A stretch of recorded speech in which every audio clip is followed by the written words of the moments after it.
Stop what you're doing and listen. Now, live from Chicago, The HAL Sparks radio program Mega Worldwide. I have come here to chew bubblegum and kick ass. HAL Sparks, actor, comedian, and multimedia personality. And I'm all out of bubblegum. HAL Sparks. All right, let's do this. Hi, chat room. Welcome, everybody. Good morning. Welcome to the HAL Sparks radio program Mega Worldwide. Another dead news week. There was just if only nothing. Just so much nothing. It's ridiculous. This is one of those, I would say, news-wise, this would qualify as like a Cliff Notes week. That's what we should call it from now on. Now, we will definitely be aging ourselves because of right. now it's Spark Notes, but I can't say that without it sounding like I'm giving myself credit. So and God knows I hate doing that. Don't start now. Yes, right. Whatever you do, keep the ego in check. Don't let it get out. Don't get over your skis. Hi, everybody. Glad you could be with us today. There's so much. First of all, can we just start the show off with sort of a moment of joy and a moment of like that you had to have seen the moment this week when Alex Jones heard in court live as it was happening. This is your Perry Mason moment. It was a Perry Mason moment, dude. It really was. If Perry Mason's main rival in the old show was Inspector Clouseau, because let's understand that Perry Mason used to figure this stuff out on his own. And, with his keen analytical mind and his eye for detail, and his, it was more like a liar moment. Like, weight, 15 pounds? Yeah, in your bra, right? And I don't know if you remember Liar, but the end where he's I like, love Liar, but I can't quote it. It's the part in the end where he realizes that she lied on her driver's license to be older so she could get married, and therefore the prenuptial agreement that they said prenuptial agreements, right? That was those are the moments where a lawyer like recognizes details that are that have appeared in front of, oh my gosh, I just put it together. That's not what happened at all. Alex Jones's lawyer sent, and this reeks of the Hunter Biden laptop story. The parallels here are stark and ginormous. Because you'll recognize that there is no, I would like to say for the record, again, there is no Hunter Biden laptop. A hard drive titled laptop has been bouncing around since Rudy Giuliani came back from Ukraine, and a dude who vaguely looks like Hunter Biden came in to the only Mac repair place in Delaware with a blind guy running it, and dropped it off, maintaining a distance of 5 feet at all times because the guy can see 6 inches in front of his face and no further. And then 2 unidentified FBI agents came by later and picked it up and said, hey, if he comes back to get it, let us know, we'll drop it off, which is something FBI agents never say. And those guys disappeared. The laptops they brought for this guy to extract stuff from is gone. Never went to the FBI. Nobody knows who these guys are. They're gone. That's silly. Hilarious. Like, this is like, 3 Days of the Condor, old-fashioned dumb spy stuff. I love it. Anyways, but this hard drive, he copied what files he could. He started rifling through what he thought were Hunter Biden's personal effects well before he had the right to do so. He's like supposedly going through all these things. And then he was like, oh my God, red flag after red flag. I need to send this to, who do I know? Oh, I just happen to know Rudy Giuliani's lawyer. Mm-hmm. So, yeah, the only blind laptop repairman in Delaware who knows Rudy Giuliani's lawyer. I mean, the confluence, beautiful. It's beautiful. I'm a huge fan of that story. You guys know, anybody who watches the live stream, we've covered it many times. Anybody who follows me on Twitter knows that I will, at me right ahead.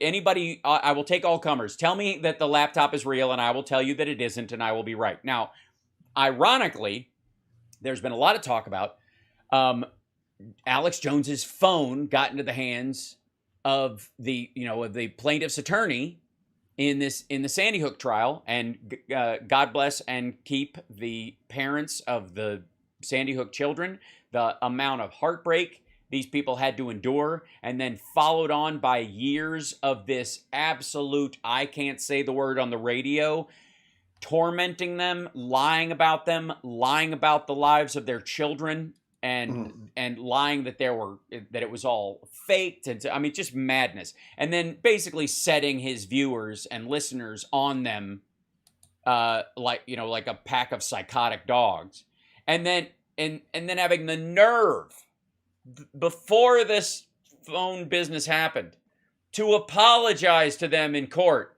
when the jury is out of the room. While she's giving him, the jury wasn't in there. He wasn't even doing that for them. No, it wasn't even performative. It was when he in person, like behind the thing, to like it was to manipulate the judge, is what it was. Their attorney was really not happy with that. Ooh, yeah. He's like, no, this is not how this is happening. Yeah, right. And so he goes, the way this actually worked out. And hi, chat room, welcome, Johnny Million's with us. He'll be checking in on your questions as well. I don't think Philip's joining us this morning because he's back in the States and he's back to his normal life and that kind of stuff. We'll catch up on he's useless to us now. He's totally no. He's he actually isn't, because now I think he's getting his first dose of American media firsthand, how they're talking about it. It's going to be a shock to him, yes. And I think it'd be great to get that take on it. But anyways, Mr. Monster, thank you for the super chat. Beetlejuice is going supernova. I'm sad. I hope that's not a Lori Lightfoot reference. I don't know. All right. So, anyways, the what actually happened is the plaintiff's attorney did not get Alex Jones's phone.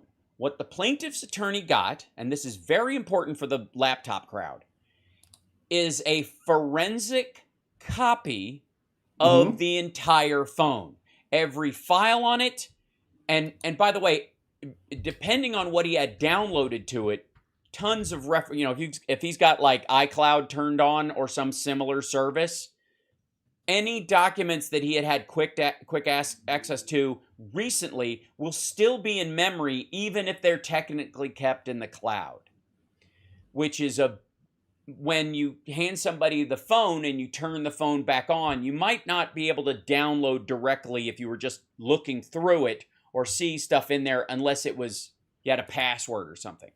But in the forensic copy, you get to look behind the veil of the user interface and see everything that's in there. And that's hilarious. Cobb. What happened? If they just handed over that Sandy Hook stuff, they'd be so much better off now. Trump, Stone, Getz, and all the bad guys are getting new ulcers too. Oh yeah, Delicious. They are. Well done. So when that moment happened this week, I think a lot of us felt like, oh my God, the justice system somehow does work. We're watching a person actually get somewhere close to the comeuppance that they deserve. Because I've told my Alex Jones is a fraud story from the time I was on his show with my buddy Richard Hunter, who is a great human being and who has, of course, adopted one of Michael Vick's pit bulls, who was a bait dog. She's an adorable pit bull, and he's a lovely human being for doing that. And she's delicious. And she's got what? Oh, I wouldn't know. You lick him every time you see him, but you keep trying to ask me to, but I'm not. I just can't do it. We're too close as friends. Anyways, sure. But I was on his show way back in the day when he was like, and that's how what he was lying this week about the show. Just, well, we were syndicated, but basically my whole show was a webcam over the monitor, and that was basically it. That's nonsense. He had a minor television studio as far back as 2001, because you didn't have webcams readily available back then. You had to use a regular camera. You had to use like a Media 100 system at the very least, or some setup, if you were going to do any kind of semi-broadcasting. So all these radio stations that were kind of converting to like doing a Don Imus thing had regular cameras in them. It was expensive. There was a lot of money spent there. in the early days. But this idea that somehow he was shoestringing it is garbage. The other thing that came out that I would like to just attach to everyone's thought, and we'll move on from this story because ending with the fact that he's been, I think it's $49.1 million he has to pay to just everything all added up. It's gorgeous. Just these parents, and he's got another trial right after this with another set of parents. And then I also love that the judge called him out while he was on the stand saying, "You're saying that you're bankrupt. You are not bankrupt. You have filed for bankruptcy." Yes, right. Well, he wasn't supposed to bring that up in court because that's an attempt at making the court sympathetic, make the jury sympathetic to you. That only works if it's 1965 or 1978 or some in that range, when people didn't really know that businesses would jettison lawsuits, by filing bankruptcy. People know that trick now. Everyone knows that that's what you do to hide. We've watched BP do it in an attempt to restructure debt from the oil spill. People are on to that stuff now. It doesn't work. So, I was happy to have him try because it allowed that moment for her to crap on him. But here's the one thing that I want to leave this on. $49.1 million. The January 6th committee has got a forensic legal copy of his phone that has a chain of evidence that maintains its usefulness in a court of law.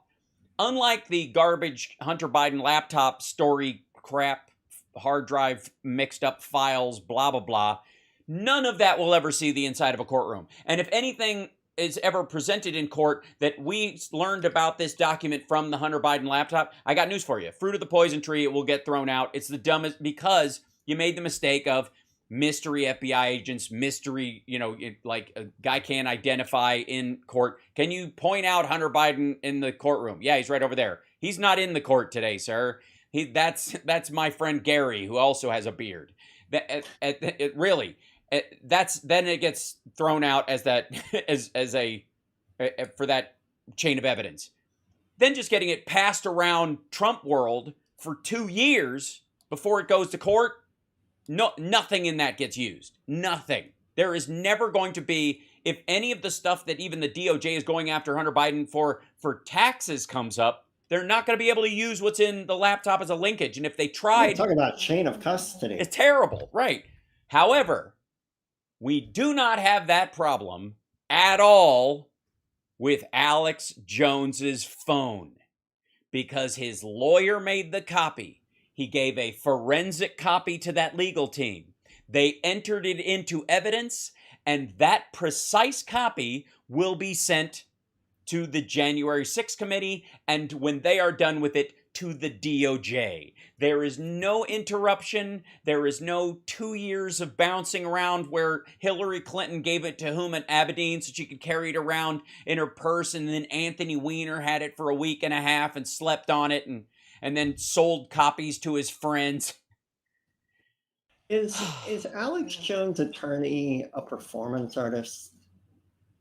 You mean also a performance artist, like a magician or, No, is he not really an attorney?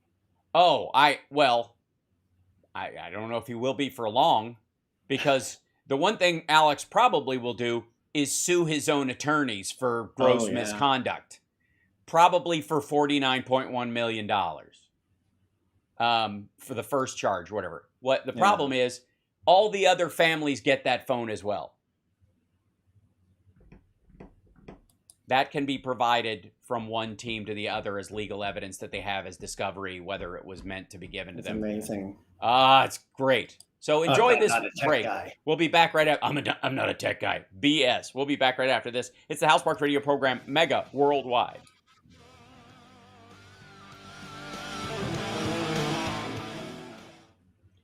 Watching that happen. Oh, the Schadenfreude is just to the roof. Brutal. The Johnny Depp trial. Well, Johnny Depp. Yeah. Carol says, I can't believe this was an accident. You're not far off. I mean, the word on the street is that they saw the child porn on it, and said they have to pass it on. Like, screw this guy. Wait, what? There's child porn on his phone, and his defense was this happened back in May when some of the files they sent to the Sandy Hook parents had child porn in them, because they sent them a copy of stuff that was on a hard drive in Discovery. And Alex said this was there because somebody emailed that stuff to them, and because they had to give them any and all emails related to blah, blah, blah. Okay, yeah. And it was this stuff. Doesn't matter how you got it, bro. Right. Yeah. People are asking in the chat, do you think this is it for Alex Jones and InfoWars? It's never totally over. It's just who's willing to give him money. And he doesn't need money. All right, back in 60, guys. Thank you. The show doesn't cost anything. And he could build it right back up to at least a living, enough to pay his bills in weeks. Yeah, it's not going away. I mean, right now he's got a lawyer restructuring all of his debt so he can keep his houses while this happens and sell them at the same time. Like, it's going to be such a tap. I mean, if he's smart at all, which I increasingly it looks like he is not. Man, just what a grotesque. Yeah. Yeah.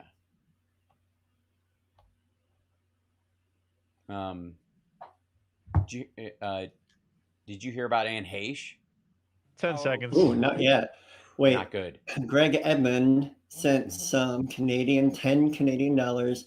It's worth my repeating. Jones looked like a basset hound. You're locked into the HAL Sparks radio program. Wait. Mega Worldwide. Okay, I'll wait. Welcome back. We're live streaming as well at infotainmentwars.com. Subscribe to our YouTube channel if you would, please. That would help us out immensely. We cracked the 38K number a little bit ago, and it was exciting. There's some of these numbers when we're getting subscriptions, they build and then they hold and then they hold and then they pop, and then we move through another bear, like we start growing again. And obviously people on the radio who've been listening for a long time won't be tremendously surprised at this, but I use salty language on my regular daily stream where I'm not on the radio. And that demonetizes the stream. It cuts it down. Like I really only get ads from Epic Times and DeSantis for 2024 on my channel running on YouTube, apparently, because they're fine with you being as, you can use as, whatever disgusting language you would like. And they're like, cool. Yeah.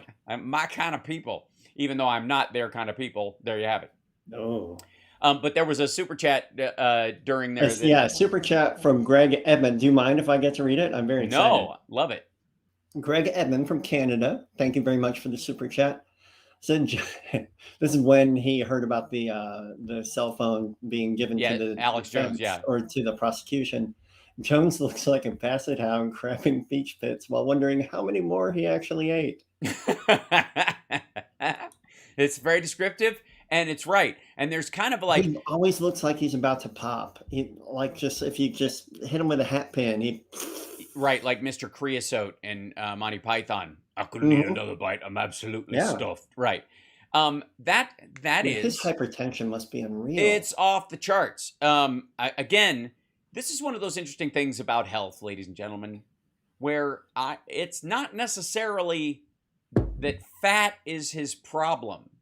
That is a prime example of inflammation, ladies and gentlemen. That is water retention because your body is freaking out at whatever you're putting into it with some regularity. You are either mildly allergic to everything you eat on top of a crap diet, and you drink too much, which will make your body also bloat against it.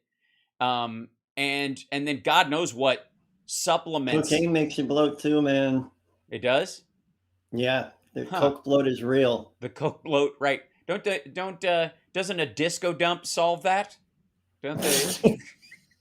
I'm temporarily as an outsider, I don't know much about this stuff, but I will say there's yet another beautiful thing about this, and that is that it was a Texas jury that did this. That is amazing. But This Austin is the second most corrupt court Liberal system place in yeah, America, right behind what is it? Right behind DC. That he thinks that. Yeah, that's what he said when he was talking outside the courthouse. It's been taken over by Democrats. Well, then I mean, you got two Republican senators, you got a Republican governor who's and one of the and the worst Republican AGs in a row, and this has been an ongoing thing. Like, maybe look, if the city council has been taken over by Democrats, I to some degree, so what? It's the capital city.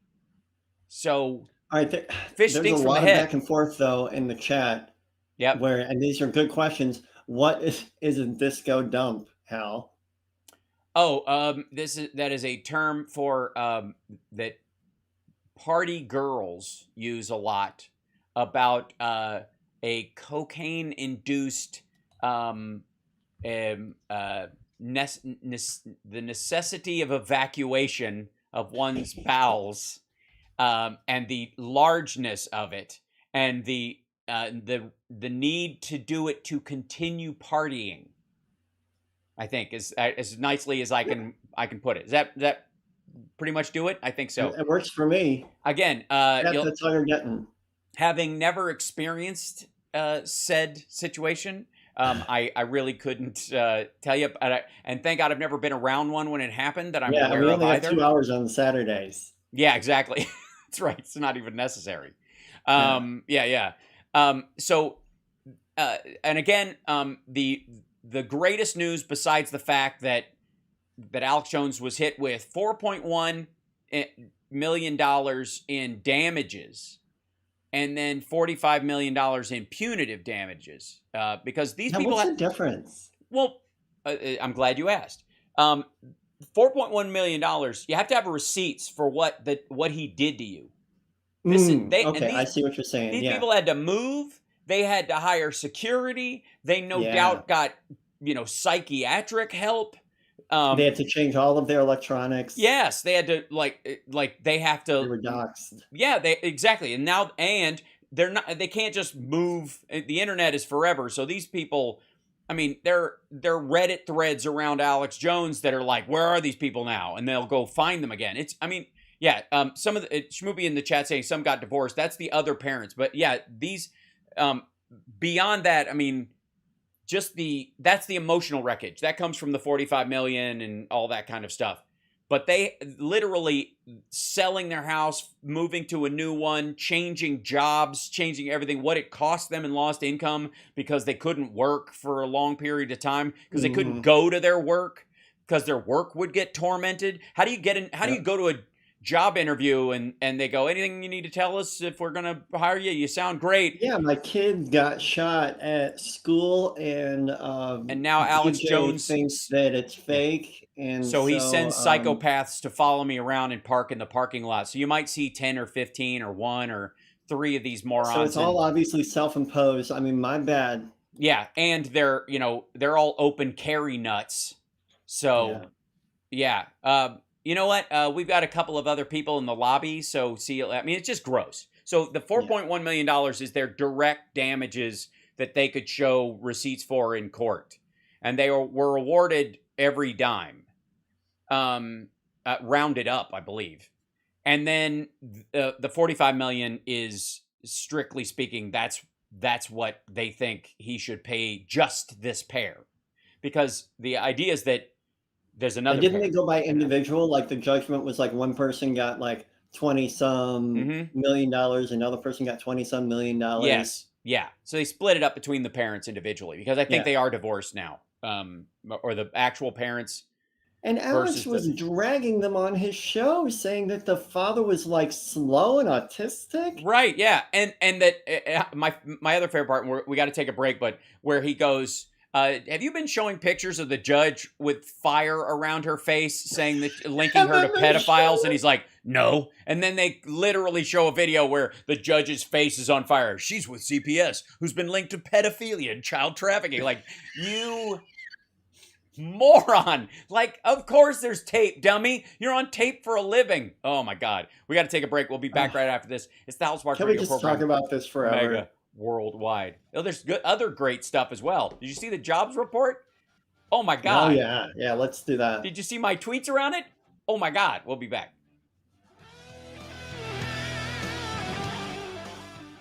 Yeah. So, Johnny, I don't know if did you see, I saw a couple tweets about the jobs report, but I don't think I saw your tweets. Okay. Thanks. I happened to catch, I was, getting up, reading the news as I do. I wake and bake the news as I do. And I happened to catch that ABC News had put a story up. Well, I'll explain it on the show because this is pretty good. But let me by the way, I'll say this for our chat. This shirt I got for my birthday, the Catcade, is a cat rescue in Chicago, and it's a cat rescue and arcade. You can go there. You make a little. Just go to the Catcade, Google them, make a little reservation, go hang out with like 20 cats and play PlayStation or Xbox and have a beverage. And there are a few cats that are like lifers there that are absolutely amazing with everybody, and the rest are all up for adoption. It's an amazing place. So, Johnny, thank you. I just tweeted you the tweet. I retweeted it to you on Twitter so you can see it.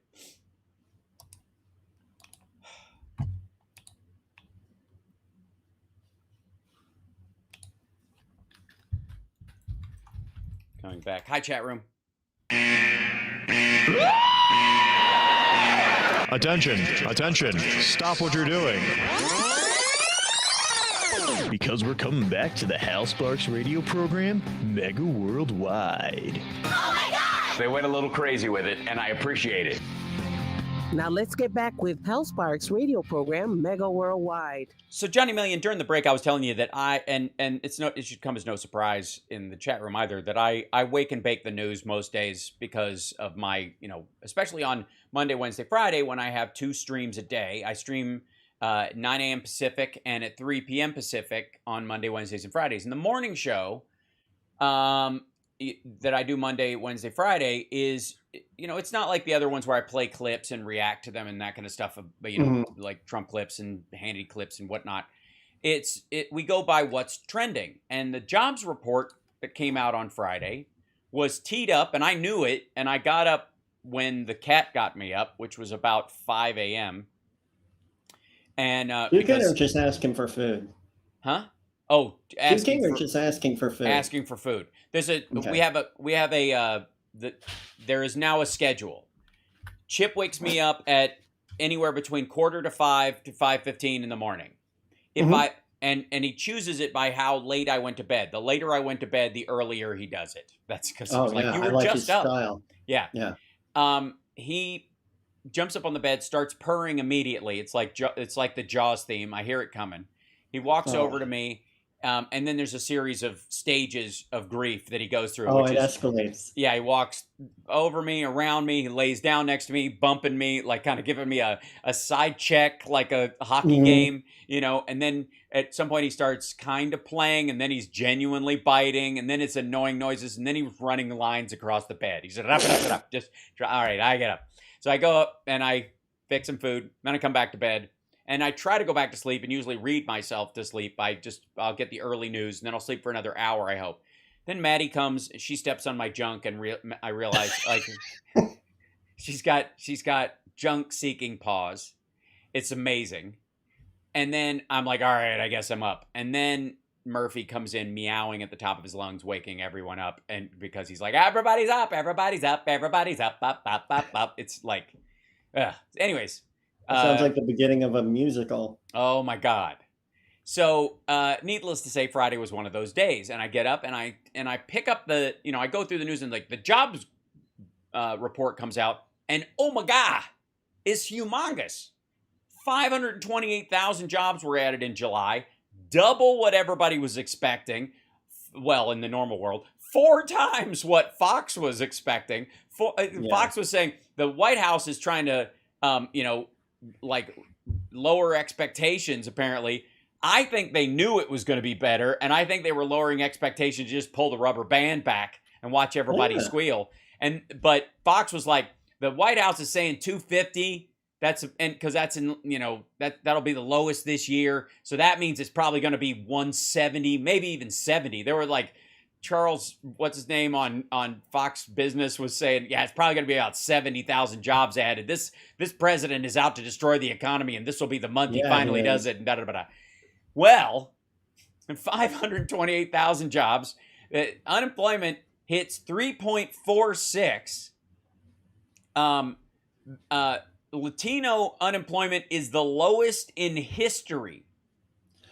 I've got something to say about what a bad job that Joe Biden does destroying this country. Yeah, I know. You voted for him to destroy the country like a good lefty. I was counting on it. Yes, hello. And he hasn't done it yet. That's why everybody's upset. No, that's why we've got to go third party in the midterms, right? Okay, so if we want real change, if we want this country to, if we want somebody to grab the wheel and jerk it hard to the right on a wet, slippery mountain road with no guardrail, he's not the guy to do it. And I was hoping he would be, right? So, huge, surge in the face of the fact that the Fed had raised interest rates an enormous amount.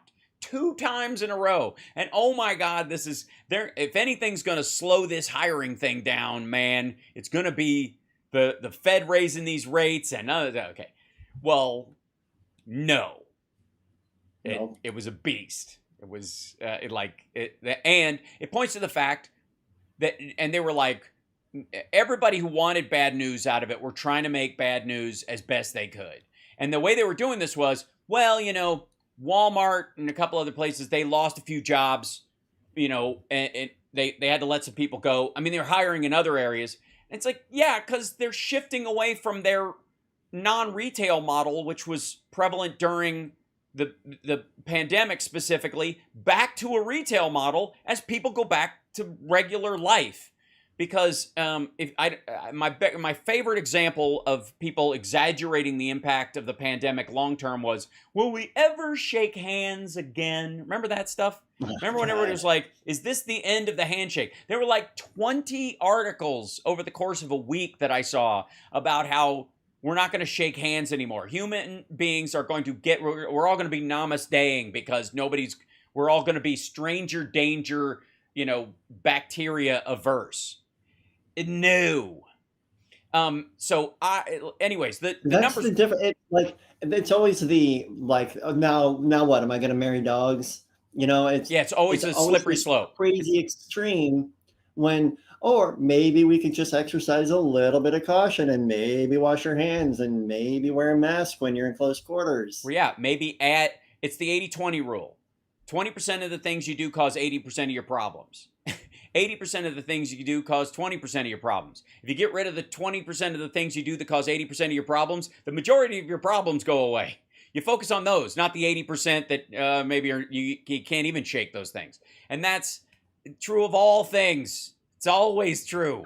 So anyways, let me show you this real quick. So I'm putting this up on the screen for people, but this is the basic news. My favorite part in this line, and this is New York Times, but Bloomberg said the exact same thing. Post was saying this. Even Fox Business buried this idea. The jobs report suggests President Biden is right about a recession, meaning we aren't in one. We have 2 quarters of economic contraction because we are reshoring factories in this country at the fastest clip in American history. And we are cutting off ties with China, and we are making up for some of that trade imbalance by sending it to Europe and renewing our commitment to the NATO countries instead of the cheap production that was given to us by China for a long time. That is gone now. Let me explain that to you. There is no going back to China is the manufacturer of the world, the factory floor of the world. That ends. That's over. That's not happening. And you know how you know? Nancy Pelosi went to Taiwan. That's how you know. It went the last time a Speaker of the House went to China and went to Taiwan. China was on its way up. They got upset about it, but they needed us so badly to keep their economy afloat because of, combination of Bretton Woods and our Navy protecting all the shipping lanes while China got its, got on its feet, that they couldn't complain that much. Now they can complain all they want, and they apparently they think they have everything they will ever need from the rest of humanity and can basically wall off their entire country from the rest of the world. And as long as they get to grab a couple of things that are worthwhile before they walk down the street like the jerk going, I need this, and I need the remote, and I need the chair, right? That there's and also there is no way they take Taiwan. They can blockade it and try to starve it, but there's no way they attack and fight Taiwan in a real war. Not going to happen. And the minute they blockade it, we cut off one strait in the South China Sea, and all the lights go dark in a matter of 3 months. Like China, again, gets 80% of their food and 85% of their energy from foreign sources with 1.2 billion people, allegedly.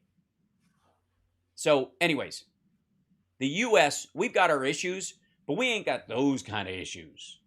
But the process of extracting us from supply chains that were unnecessarily spread out because the cheapness of transport and building stuff in China compared to Mexico or even Canada or even in the United States was I would say like pennies on pennies a difference, which builds up when you're making thousands upon millions of items, but contracts really badly the minute you have something like COVID come in and shut the whole place down. The minute they did that and that became the standard, no one is going to go, I know I've got to open a factory in a place I can't afford to open it in the United States to make what I want to make because the employment costs would be too high, the labor costs are too high. You're going to build it in the Czech Republic before you build it in China. It's only going to be, a 10-cent difference in the wage, difference, but it's a way safer bet because it's going to stay that way. It's going to be consistent for decades and decades. Whereas, the Chinese situation, our reliance on China as a primary factory base is gone forever. Ray Dalio is a moron. And he's... Wait, who's that? What's he saying? He's one of the guys who's invested a big hedge fund in China, made a crap ton of money, and everybody thought he was brilliant because he was basically one of the there will be blood China investors early on. Oh, good. And good. So, yeah, of course, there's a boom in the beginning, but he was like, what bust? You know what I mean? Anytime there's an enormous boom like that, somebody on your team should be going, guys, I'm in charge of looking for when we should get out, and this is one of those places. And he doesn't have anybody on his team that does that, and nobody around him that does that. And there's a lot of those folks around. There's fewer of them because they're all broke now. But anyways, the point is that we are not primarily in a recession right now because they're using old markers for a recession, which are not based on these ginormous factors like a pandemic and an ongoing war and everybody making an exit out of China for production. Two quarters of contraction telling you you're in a recession, or we're not even in negative growth, we're just contracting. Those happen when, all things being equal, the economy was humming along. And then it has to do with just productivity and output and business and whether or not Apple's phone is selling at a number that they would like to. Those kind of things. If you turn Oh, we got to take a break. Did I go way over the break? A year on your energy Or am I bill. just hearing an How? ad? To lower the temp, to lower your bill. Oh, I Tide see. I'm Clean's just hearing great an N6 ad from... I am so Do you have a in. tab Save pulled up? $150 Yeah, I have a when tab you with an turn ad. to Tide. You rat. This is Katafe. This so, weekend last year, he anyways. was playing in the Olympic Oh, no, that's final CPT. for Spain against Brazil. And, That is with CPT. good right That is feet, which CPT. was progressive. Did they just bulldoze Made us? good strides, I think so. But he's into the big time now. Yeah, you've got to look at the market and say something's wrong if that's happening because that. Oh, all right. That was an audio thing. Hi, Chicago. I think that is that Adam flipping the wrong switch, our new guy.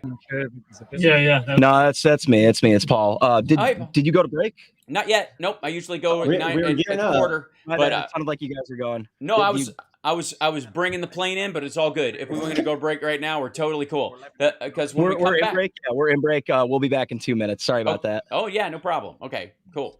21 years ago, that Graham. 21 years ago, and by the way, he was. What is that I'm hearing? By the way, he was worth 120 million. What do you mean? I'm hearing sports He put into the. from you. Yeah, That's my fault. Yeah, I don't know why that pot was on. Oh yeah, are you guys watching the World Cup or something? What football? What? Premier League match week. It starts today. I for the record, I've never felt so relaxed in my life because there was a huge audio blip and it wasn't my fault. There's the first time for everything. That's got to be unreal. I did try to solve it. Did you notice that? I was like, thank you, Jerry. Yes, support a free Ukraine. yes, absolutely. We will be talking about Ukraine news as well. Now, and there was a John Deff has a question about your take on the monkeypox.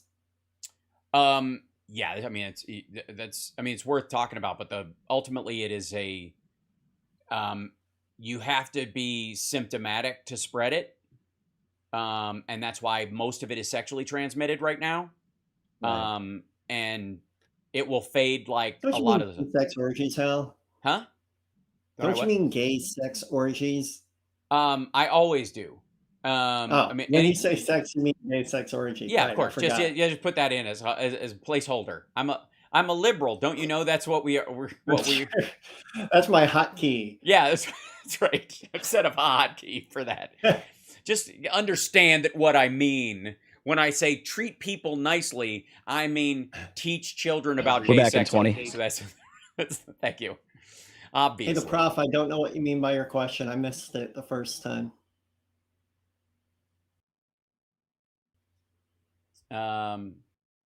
Thank you, Martha. Love you guys too. I know I'm only on one day a week. I get it. I'm gonna have to jump on GarageBand and start sawing something together. This is the HAL Sparks Show. Wow. And a guitar note, and then progressive, and all. Yeah, it's going to be good. Hey, Hal, did you mean something like this? This is the HAL Sparks Show. Wow. And a guitar note, and then progressive, and all. Yeah, it's going to be good. The HAL Sparks radio program, Mega Worldwide. Yeah, it's going to be good. So, obviously, unless you live under a rock, perhaps yesterday you at least saw the news stories about the massive job growth in July, as, quite frankly, the hospitality industry came back online because people started going places. I will say that one of the things we've had a lot of here in Las Vegas, where I'm sitting right now, is tourists and rain. Man, oh, Shevitz, it's been raining here. It is monsoon season in Las Vegas. I know that sounds weird to you guys. And I would say, by the way, for the record, if you're ever thinking of coming in the late July, early August, this used to be a very normal thing. And then the last couple of summers, as we've been talking about climate change and the planet heating up and that kind of stuff, it seemed like we were experiencing here a prime example of that. And then it's almost like we handled it and we're going back to normal, because this is how it used to be every year, that there would be a couple of weeks of just downpours and flash floods and weird stuff because they've got nowhere for the water to go. The ground is dry as a bone, and why would you put, like water diversion piping and stuff alongside roads and stuff in a place like Las Vegas when you're first building it? Nobody really thought about that. I mean, they should have, but they didn't. And so it's been pretty fascinating. Anyway, so there's tons of people here. The casinos are all open. I took my son to see the Beatles Love Cirque show. So you're going back to school, let's go see a big show thing. Go out and do something. And have you ever seen that, Johnny?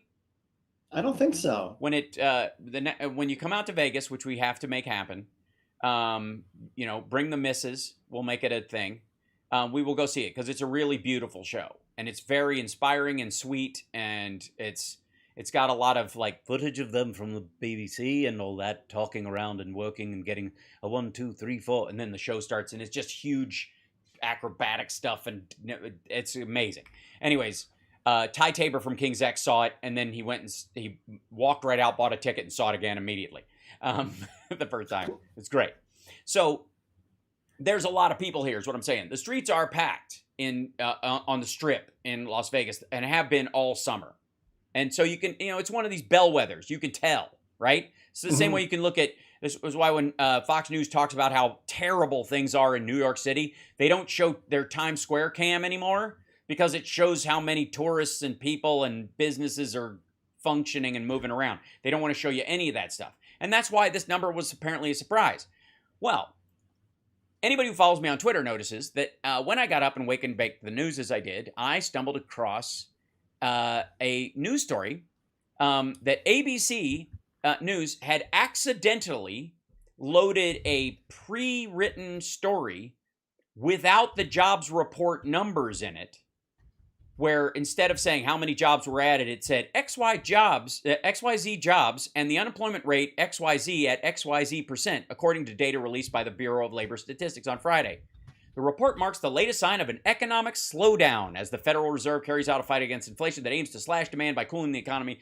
Evidence of a softening labor market was mounted this week amid layoffs at high-profile companies like Walmart and Robinhood. Again, garbage. They move people from one side to the other, and Robinhood was bloated and cut their workforce as people's unemployment started to wane, and teen meme stock buyers had less money to play with over the last year. That's what that was. As well as a government report that showed a steep decline in job openings in June. In June, there were 2 jobs for every person. If you have a 50% drop in the too many jobs part, there's still 15 jobs for every 10 employee that's out there.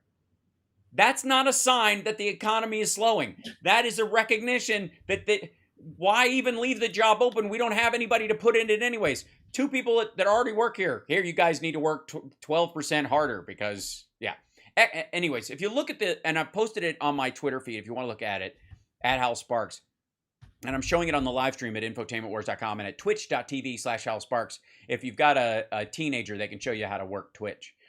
The XYZ 1,000 jobs added in July marks the lowest monthly gain since December and a significant drop from the 372,000 jobs added in June. Moreover, the figure signals a departure from the robust hiring sustained over the first half of 2022, during which the economy added an average of 461,000 jobs. Okay, it beat the average for the whole first part of the year. We added 568,000 jobs.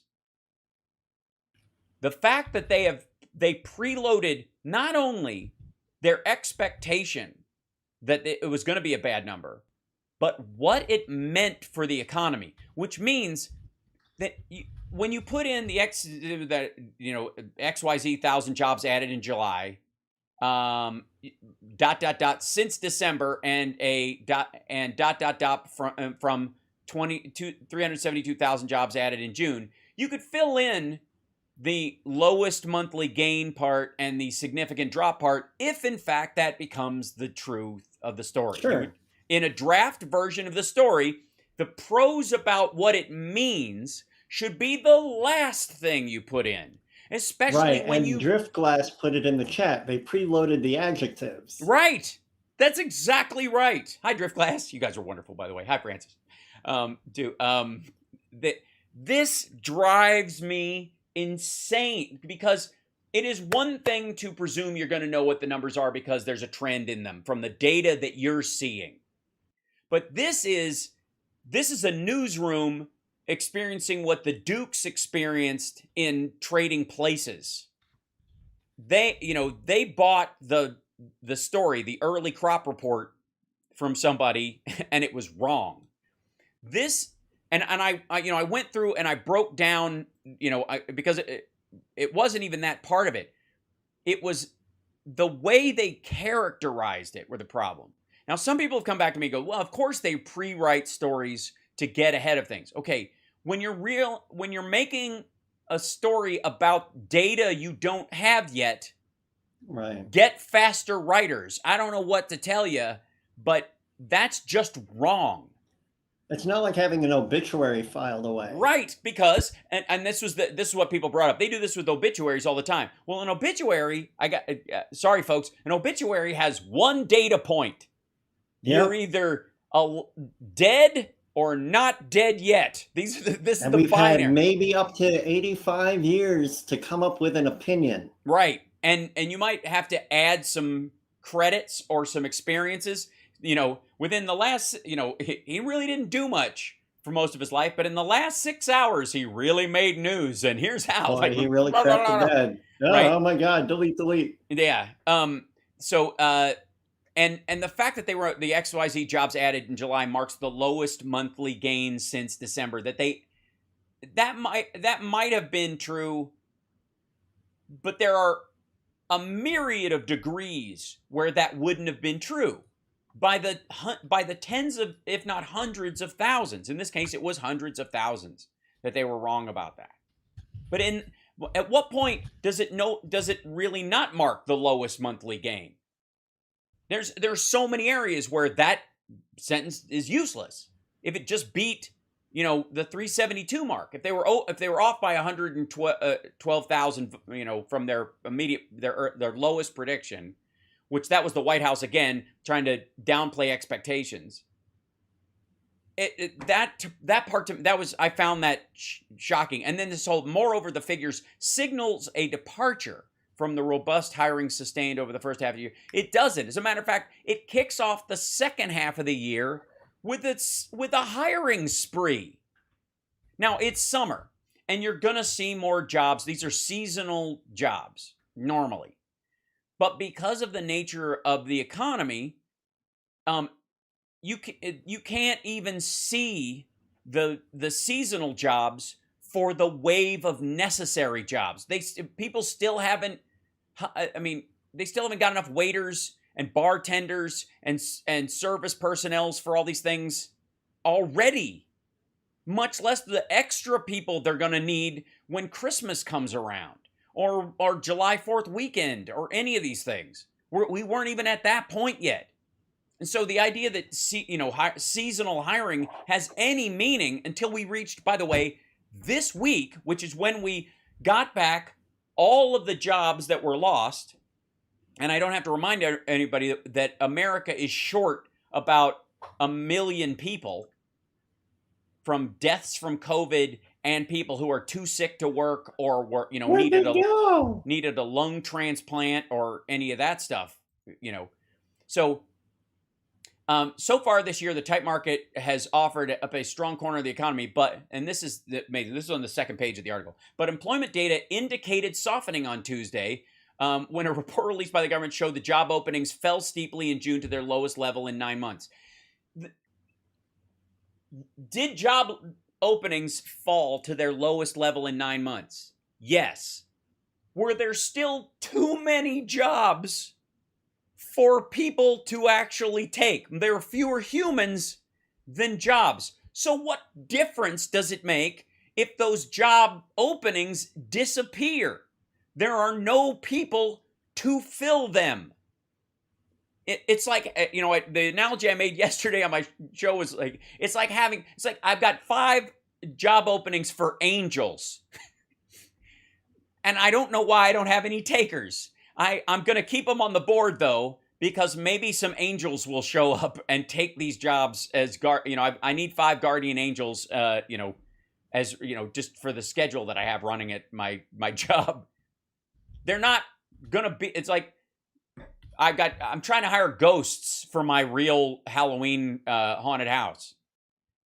You're not going to get it. Like, what? Why keep the job opening there? I would go to that one, though. I would go. I know. And you might get the job just because, like, oh, well, I guess, go to war with the army you have, not the army you want. It goes, of course, if we had at the tail end of it, they said it would be very unusual to have a recession when we're still adding several 100,000 jobs a month. This guy, David Jowell, who they quote in the article. Of course, if we have a surprisingly bad report where we see job losses this month, then that would change the picture. Meaning we might be in a recession if the jobs report is terrible. If we see a really bad one, then that might point to we're really in a recession. Guess what? Biden, right again. Sorry. We'll be back right after this. It's the HAL Sparks Radio program, Mega Worldwide. Now with 100% more Johnny Million. Follow him at Johnny Million on Twitter. We'll be back right after this.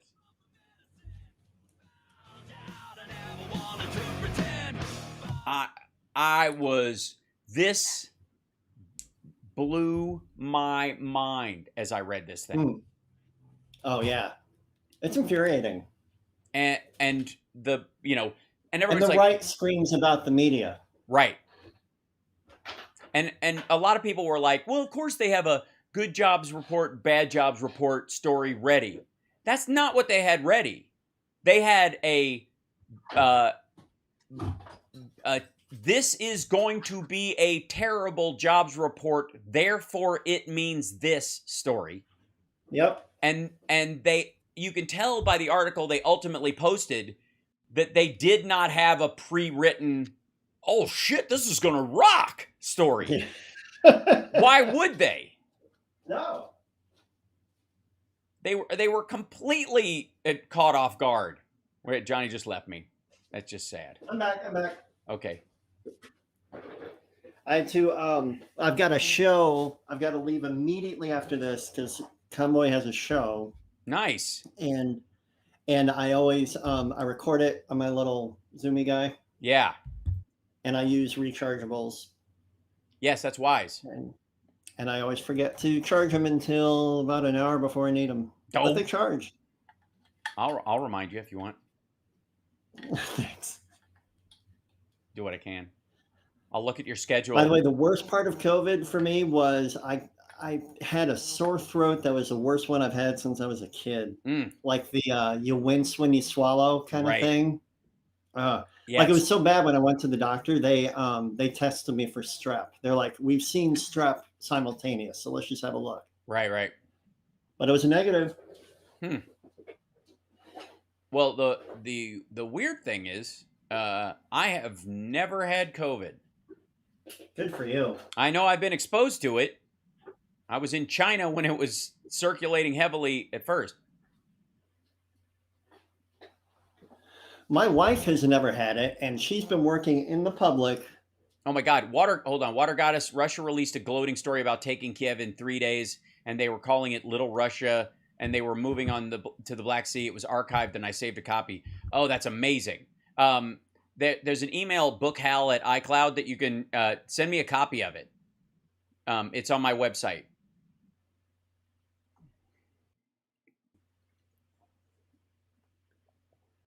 What did the fat orange man think of the jobs report? You'll be. He had a rally last night, and I was going to cover it, but I didn't trust he'd be on time, and he was already late, and I'd already done my show, so I'm going to do it late tonight. Do the whole speech later this evening, if I can. It might be, tomorrow might be a better day, but I will. It depends on if I can find a good copy of it, because sometimes they live stream it and then they don't cut it down, and it's the whole 7-hour day thing, and then it takes forever to. He was 2 hours late. Jeez, I'm so glad I bailed. Wow. Because that last time it was an hour and a half, so I'm not surprised. And he apparently, Randy Singer thinks he has a toupee on now. Really? Yeah, that he's actually got it. They got him a toupee, finally. Because we're back in 20 seconds. Thank you. Thanks. Let's see, I'm going to make sure that. Yeah. Okay.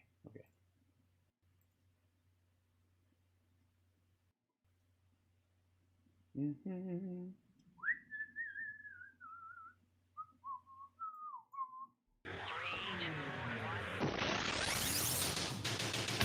You're listening to the HAL Sparks radio program, Mega Worldwide.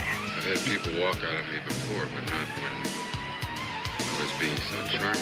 Video streaming at halsparks.com. Well, I don't care for you or for the putrid sludge you're troweling out. Damn, puss-faced little pimp stick. True progressive talk.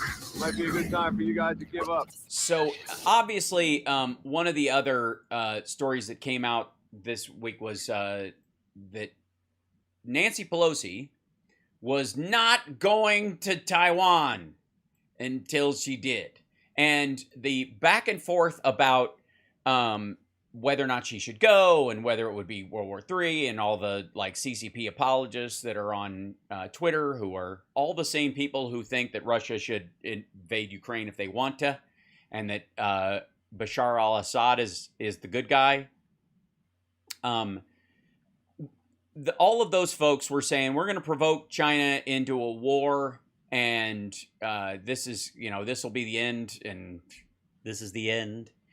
And I just watched the Val Kilmer documentary. Oh, it's beautiful, and what a sweet guy, and it's heartbreaking, and I love him. And it's pretty heartbreaking. It is. It is. We need stem cell technology to make a huge leap forward, so they can rebuild him a throat. So you can grow him a throat, and then convince Christian Scientists that it's okay, because I think that was a lot of his problem. Right. Well, that was. I mean. It's not a tumor. Right, yeah. It's not a tumor. This is the... Stop it. Stop whining. You lack discipline. So, one of the things that really stands out about the fact that... by the way, the United States, just so you know, we have 20 super carriers, 20 aircraft carriers that are enormous. China has 2. And one of them... big are... And easy. And one of them used to be a casino. So I'm not kidding. Wait. You don't know that? No.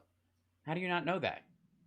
It used to be a casino? It used to be a casino. Yeah. So the Soviets gifted them a hold on. I have to bring up the article so I can show it to Johnny Million on the air. But there we go. Russia gave them one of these things, and it got landlocked by Chinese development. They built around it. They built because they mess with the grounds all the time, and it couldn't go anywhere, so they parked it and turned it into a hotel. And then they needed it later to double the size of their effective military. And so they got a bunch of stuff and dug a big trench and then moved it out into the sea. It's a Kiev class carrier, the ironically named Kiev class carrier. And it is, let's see, this is, it's effectively just, it's not a useful ship. It just isn't. The other thing is they don't have enough airplanes to launch that have a short enough, launch distance that can take off on the aircraft carrier that they have. It's too short for the planes that they have. So they have to design a whole new plane in the next 20 years that will take off effectively from the boat, as opposed to the ones that they bought from Russia that they can no longer get parts for because Europe makes the parts. Yeah, exactly. So it's, and there's a lot of dumb in this. Obviously the posturing was crazy. They were, they were beating the war drum, saying if there will be a huge price to pay if she visits. And even, my friends in Chinese, my Chinese friends who live there who are, not in Taiwan, but in China proper, were like, we don't understand why it's this big a deal. Because they know that there's a separation of powers in our government, that even though Nancy Pelosi is third in line to be president, that's not how it works. It's not like a Pez dispenser the way it is in, the Chinese Communist Party, where they go, okay, the third in line guy, if the second in line guy dies, then they're going to run the place next. Whatever, So if Biden's president forever, and he dies at 96, then Nancy Pelosi will take over when she's 104. Like, it's so whatever. Anyways, they act as though it's, we have a similar system, and we frankly do not. She's a member of the House, and she could not be the speaker and not be third in line after this election if the progressives have their way. Progressives, yes. Right. Yeah, well, if they were real progressives, they'd want actual progress, and they'd be happy about the progress that we're making, but they aren't, so I call BS. They are our version of evangelical right-wing Christians. Those folks are Christian in name only, don't actually want any of the things that Jesus taught to actually have happen. If he was around, they would consider him insufficiently loyal to Trump and want him crucified all over again. And and no group doesn't have a group of nuts in it that, run interference for the rest of us trying to make the world better. And that would be our group. So, one of the other things about this story is that, of course, is that this is a story from Agent France Presse, but it's been getting the it's pretty self-evident from anybody who's been watching this that China drills reveal plans for Taiwan blockade. They are gaming out what they would do to take Taiwan, which tells us exactly what they're going to do when they take Taiwan. One of the worst things that you have, in gaming out a war situation, especially with a rogue actor or somebody who seems like they're being, unnecessarily volatile or, petulant about certain things, and you're like, I don't know, like Putin, arguably, like none of the invading Ukraine made no sense. And yet, he did it anyways. And so part of what caught everybody off guard was the just absolute ego of it, because everybody was looking at it and going, well, that won't work. So he obviously must be smart enough not to try something that obviously will not work. And he did. And it didn't work, like everybody said so. But that doesn't mean he wouldn't try, and maybe, it's the last thing they would expect me to do. You know what I mean? Well, China, on the other hand, is showing their hand entirely. I mean, they've only got a couple of options, which is blockade the island, fire missiles around it to try and through sonar, find invisible subs floating around the Taiwan Strait, and then ship a bunch of people over to beat everyone in Taiwan to death with the butt of rifles, because they just don't have the personnel to do it. And for the record, without us involved, without the rest of the world involved at all, if China attacked Taiwan, they would lose 1 million soldiers in the first 48 hours because they would never reach the beach.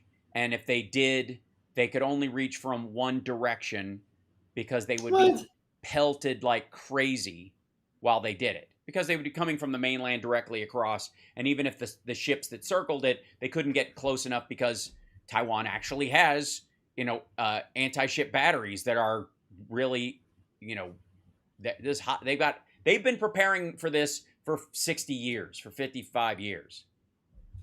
Ukraine has not. Ukraine's been under the thumb of Russia until 2014. And they, with Poroshenko, they were kind of just getting on their feet. They're still purging out some of the Russian sock puppets in their system today.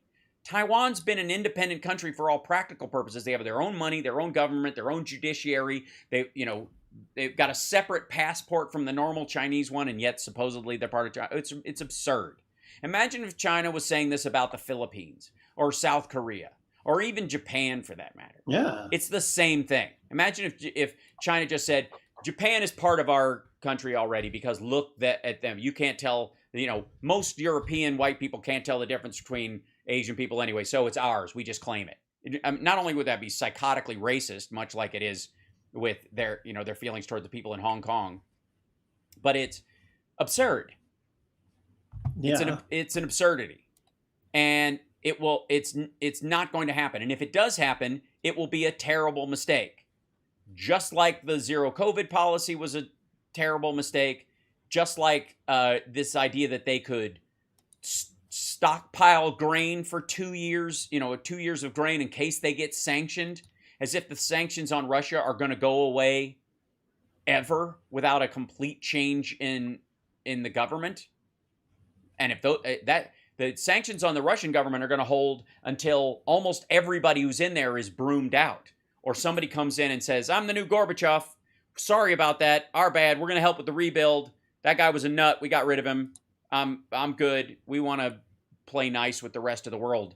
Unless that happens, the Russian sanctions are going to stay.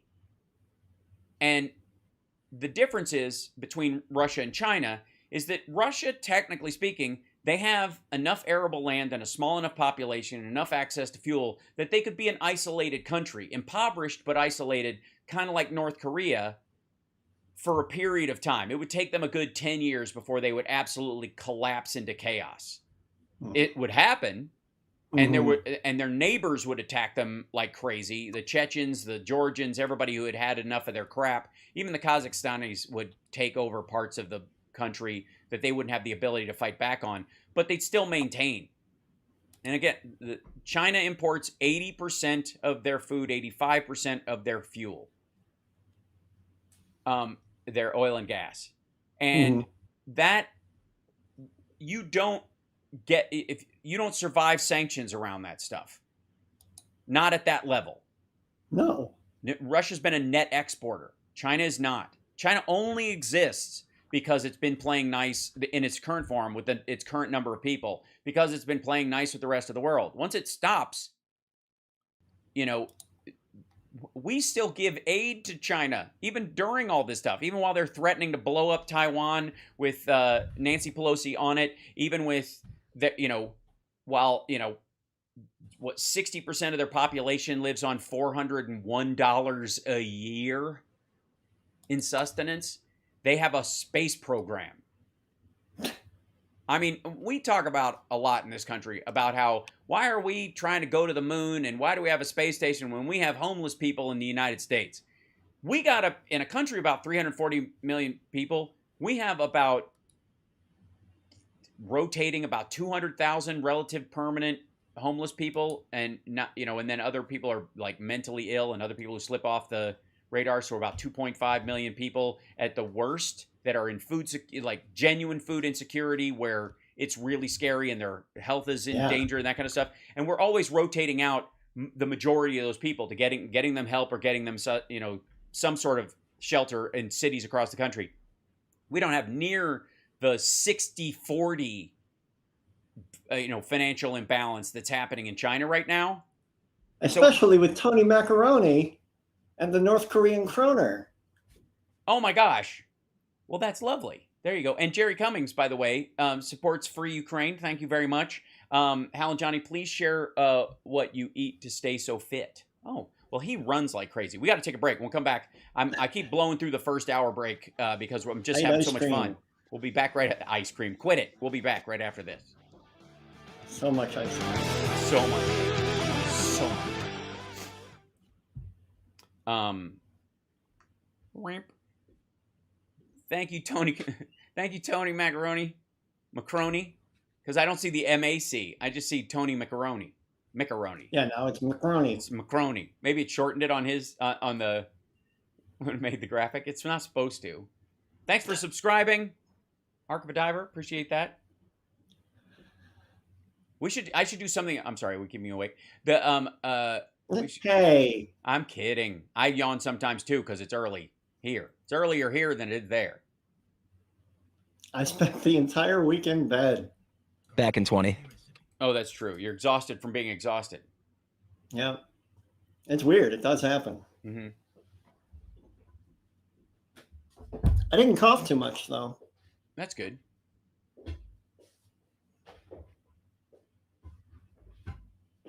The headache is no joke, though. You'll know if you get it. You're locked into the Hal Sparks radio program, Mega Worldwide.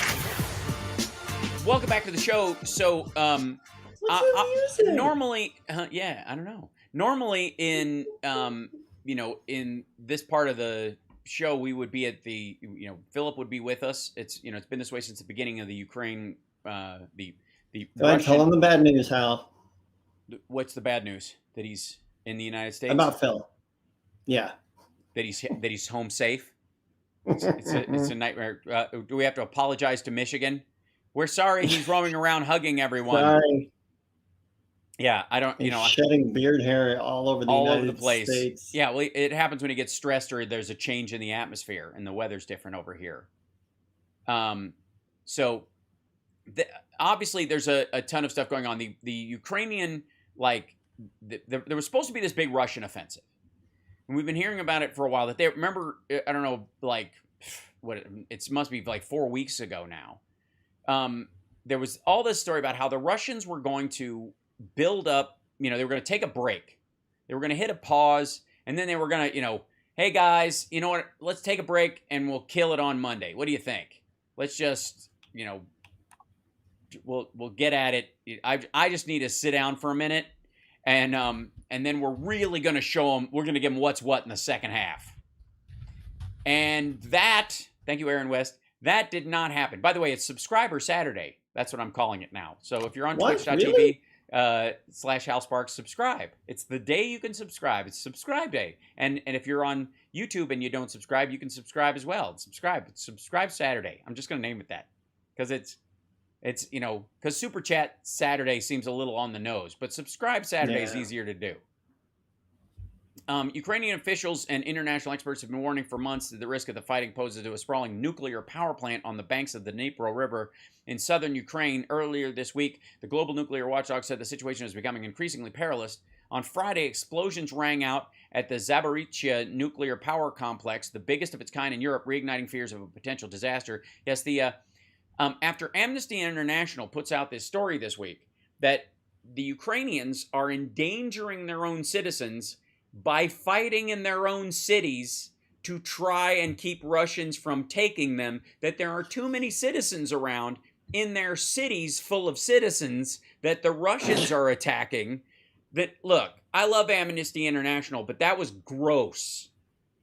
You know who's endangering all of the civilians in Ukraine? Russia. Man. They leave, this ends. There is no responsibility on the part of people in a country that's being attacked to move out of an area and not fight for your own city while people are trying to take it because there are other civilians there, the ones you're trying to defend, that might get hurt because this invading army is attacking you. The logic in this is gross. I don't obviously we know that the Russians for a long time have been, and the Chinese as well, have been trying to sort of infiltrate good organizations and undermine them. They had somebody at the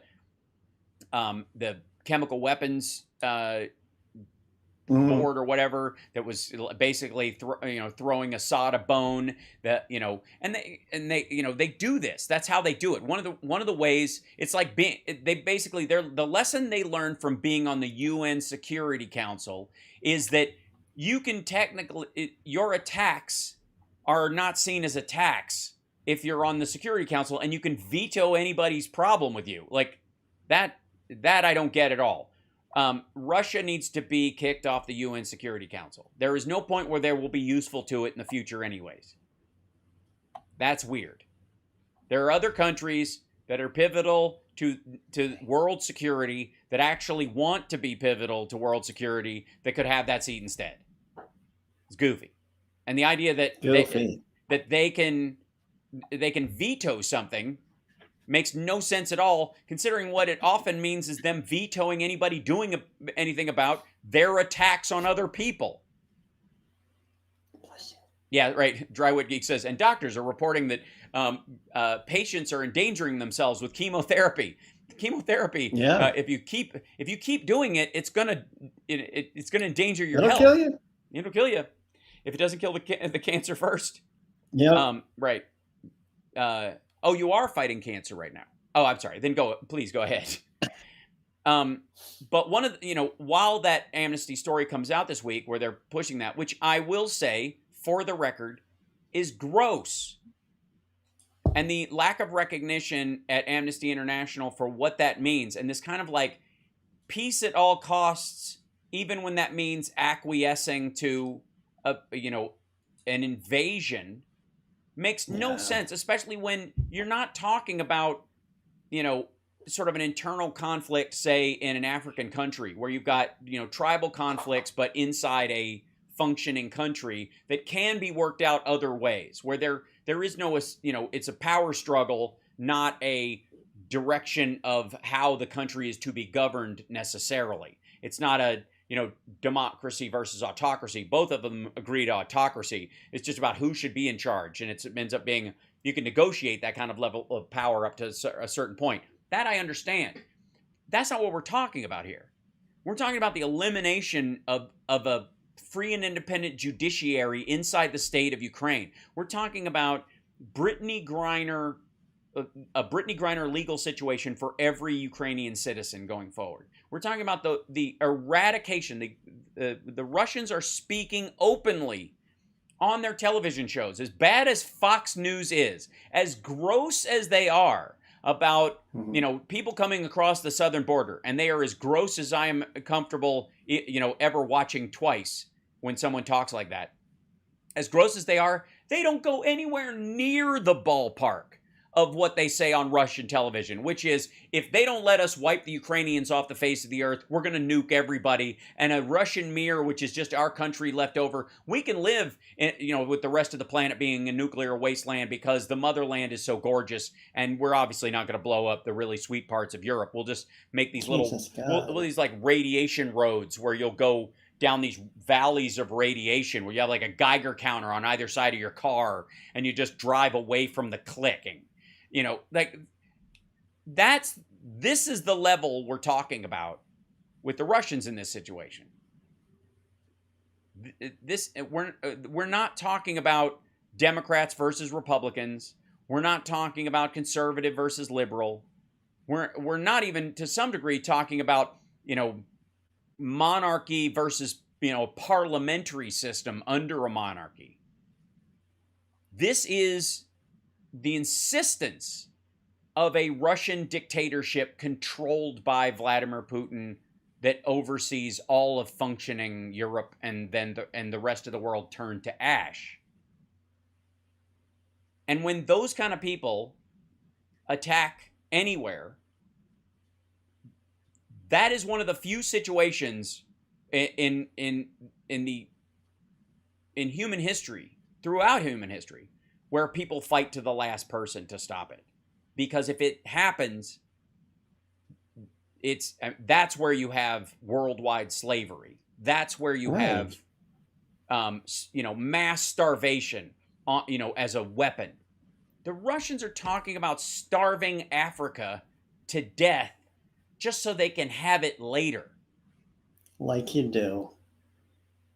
And so the idea that Amnesty International is saying that Ukrainians, in their street-to-street fighting, in moving through cities and trying to get Russians out of these areas, are drawing fire at civilian areas, when it's their country, is awful. Meanwhile, at the same time, there was bombing at a nuclear facility in the Donbass region in southern Ukraine, in southeastern Ukraine, that the Russians, an area where the Russians control, because the HIMARS are knocking out so much of Russia's stuff that they're decimated. Effectively, we're taking away all their ammo, and so the only place they feel like we'll be afraid to hit is if they park their gear and their ammo and some of their staffing in a nuclear facility, because they won't hit this because they'll cause another Chernobyl. Meanwhile, these are the same people who fired a missile last month without turning off their own radar ping, and it made the missile do a U-turn and fly back and hit their own troops. They've done this with their own boats 3 times. They've struck their own ships with their own warheads because they don't turn off their radar pings, and it just does a horseshoe and comes back and hits their own people. How do we find out about this? Just through satellites and things? Oh, there's video of the missile hitting themselves. Oh my God! And I mean, if you want to go see like Russian missile fails, I mean they post it on their own stuff because they're it works its way out because of people within the country wanting the rest of the world to know that this awfulness is happening and how bad it's going. But some of it is just like people watching, like, oh my God, we've gotten close. And then they happen to be there when it's firing and firing and they're shooting while it's firing. And then this one circled back and struck themselves. We got to take a break. We'll be back right after this. There is no both-siderism in the Ukrainian situation at all. Oh, no. And the illusion that there was, you could almost be forgiven in the 2 weeks leading up, maybe a week into it. You could be still deluded or your ego wouldn't let it go. But 5 months on, if you're still selling that line, you're rooting for them. We'll be back right after this.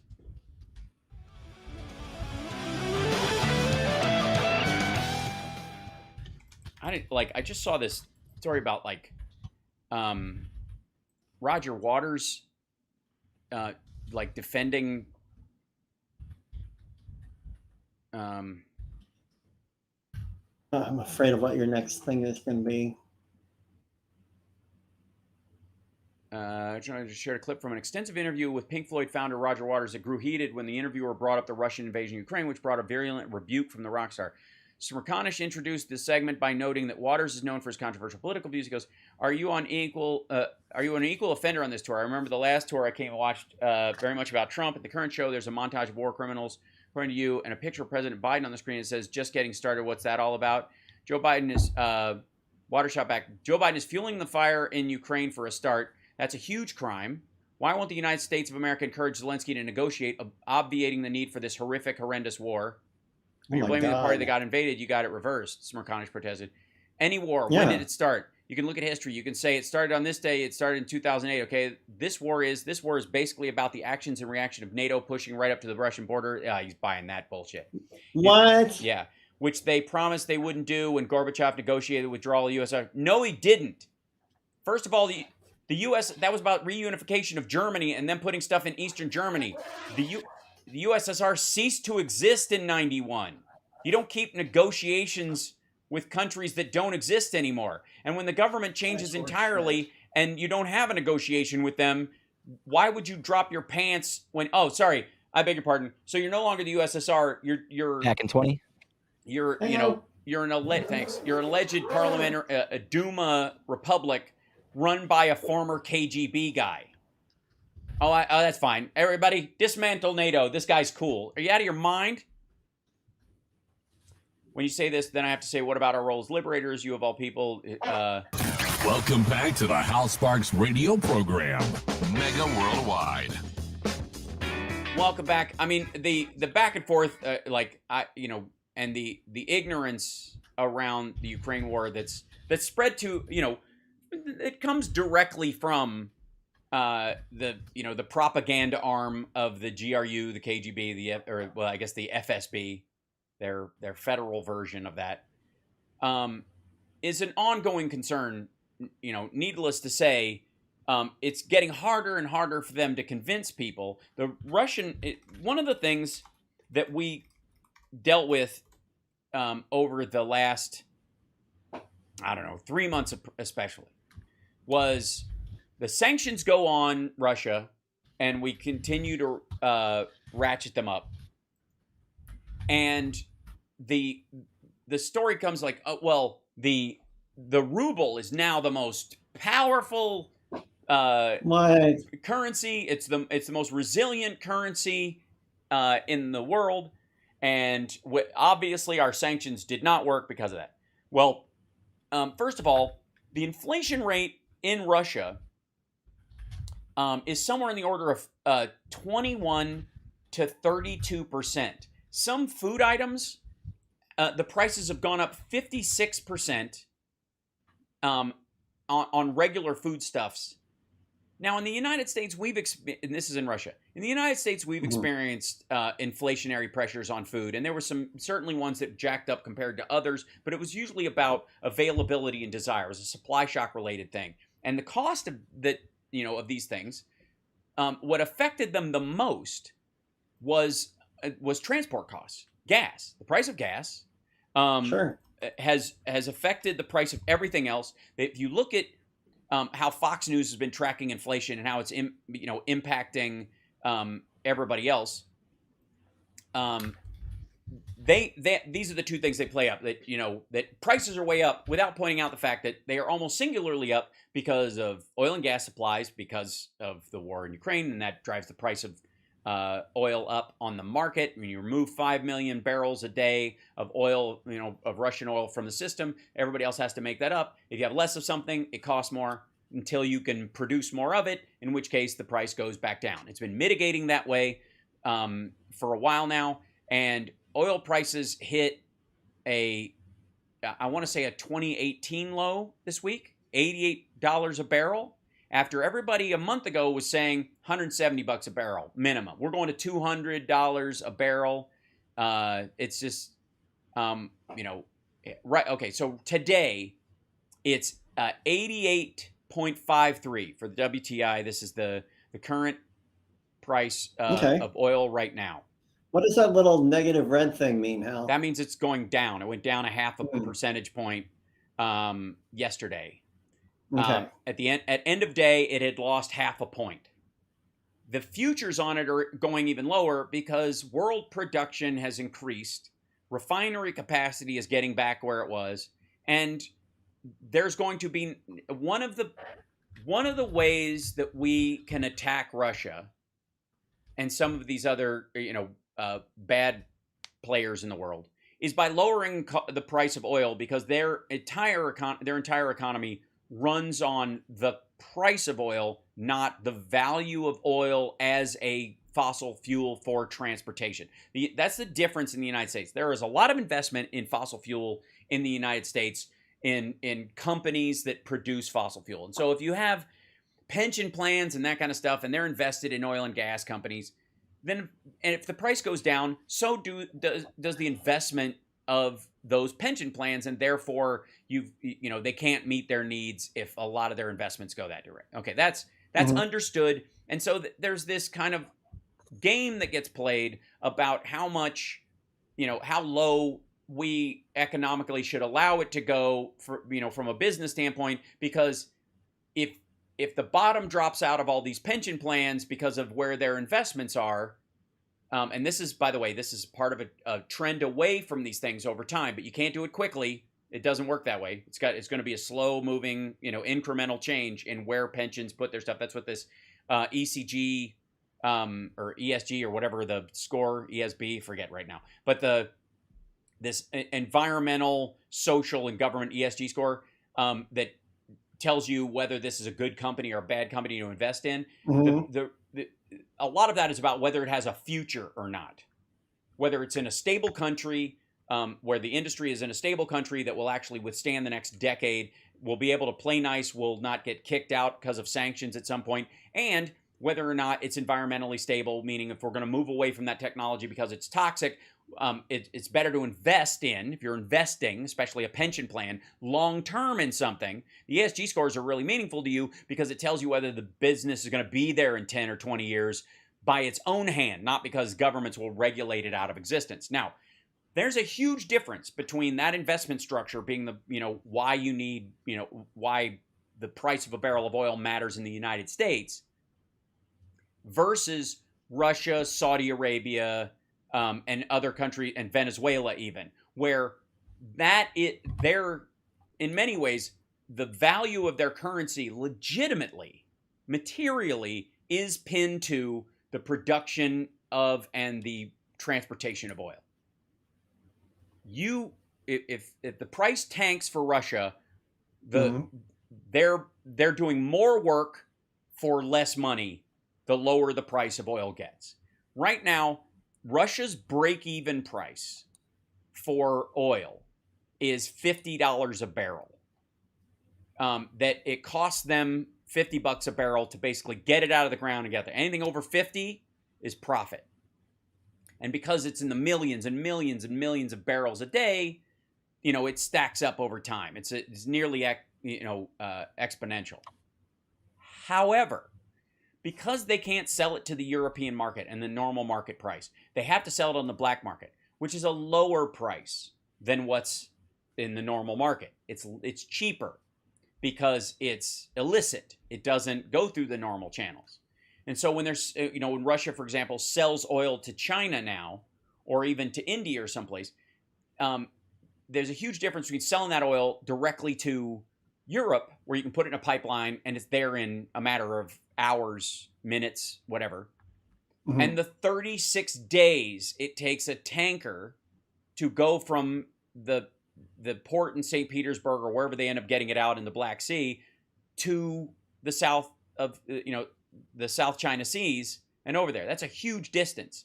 And there's a lot of stuff that can happen along that route that's a problem. And it's more costly. 36 days at sea raises the cost, that $50 a barrel worth, by a couple of bucks every single one. If the crude oil price in the rest of the world hits $70, Russia will be losing money on every barrel they produce. That may or may not, depending on if you believe their numbers, already be happening there. They might be puffing themselves up to say we're fine. Right. There is a monetary reason why you'd want cheap oil in the West, because we don't really want oil for very long, and we don't care. If you're an oil company or a gas company, we want you to eventually transition to, nuclear or transition to renewables, something along those lines, depending on who you are, away from fossil fuels. So we don't care if the price of oil drops to $20 a barrel, because that greases the wheels for the rest of our economy. It ruins Russia, though. And that is where we weaponize it, and that very well may be what you're seeing. Not only are you seeing, because the Saudis aren't going to drop that price for that very reason. They're tightening what they're going to release into the market because they know that, because that affects them the same way. But this price, this $88.53, some people will recall a few, when was it? 6 weeks to 2 months ago. I started bringing up the point that in 2014, the last time oil spiked and we had this huge rise in oil prices, within 6 months, it went from $112 a barrel to $40 a barrel. Oil in 2015 was $43 a barrel. Now, what's the primary difference between oil usage in the world in 2015 and now? That there's less of it. That there is more demand destruction going on in the West than there is increased demand even in India or even in Africa, which are the two biggest developing nations that still need transportation fuel like that. There is less, that in and of itself will drive us towards an honest lowering of the worth and value of a barrel of oil. Much less the military reason why you would go, you know what, we need to flood the market and do what the Saudis tried to do with the shale oil revolution in the United States, which is what happened in 2014. They tried to crater it. We do that, and Russia's economy is already in free fall. I'll show you when we come back. It's the Hal Sparks Radio program, Mega Worldwide on WCPT Radio, Chicago's Progressive Talk.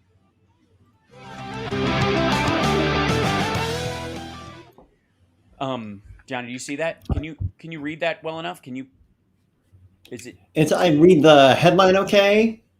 Okay. But the key points are a little pixelated. Okay. If you go to CNBC Russia Faces, you could probably bring it up on a thing if you want to look at the text of the article at all. Happy to. I'm going to feed my cat real quick. I hope that's not a euphemism. It's not yet. Look out. Look out. Be right back. Okay. No problem. I'll just go back to me over here. There we go. Hi, everybody. Welcome to the show. I'll just hang out with the chat because you guys are there. What's happening?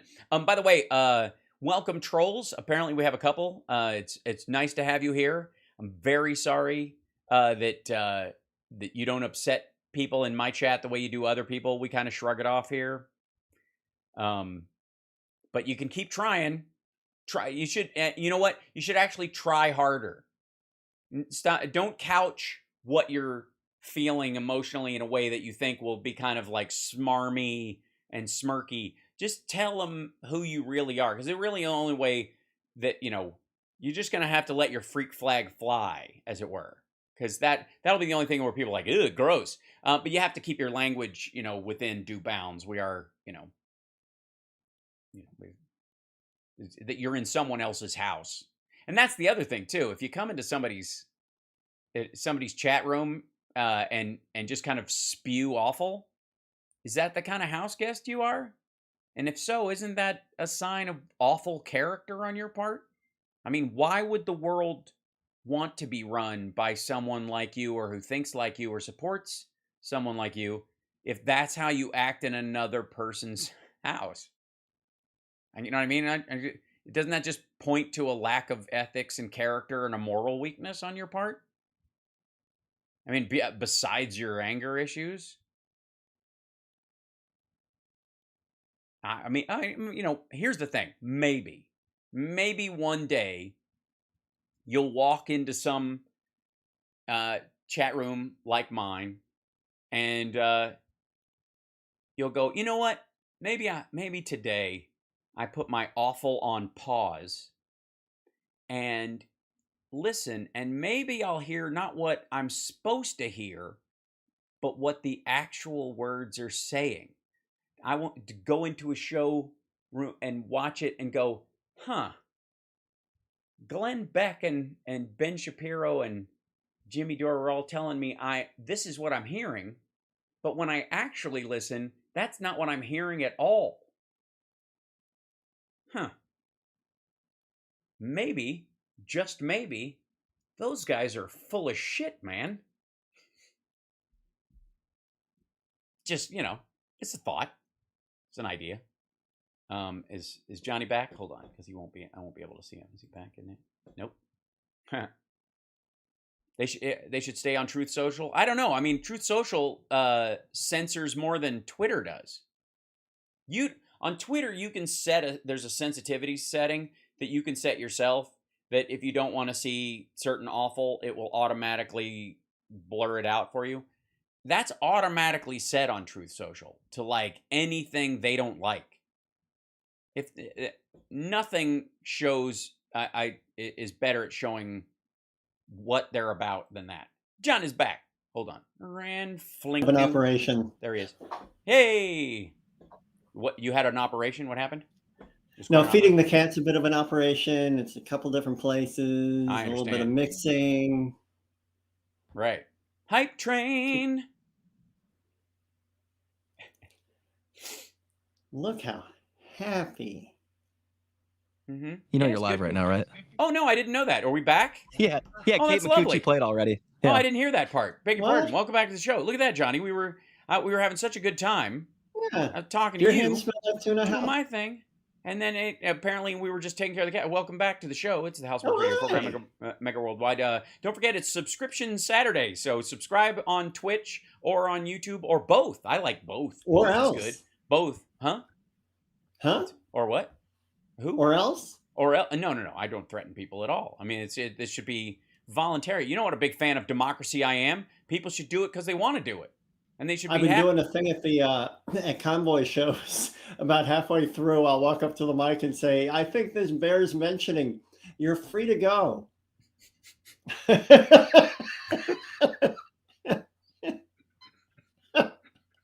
Nobody expects it. Born to be mild. If any of you are feeling tired, I am, so you must be. That's hilarious. Hey, lovechat.xyz. Hello. Hello. Yeah.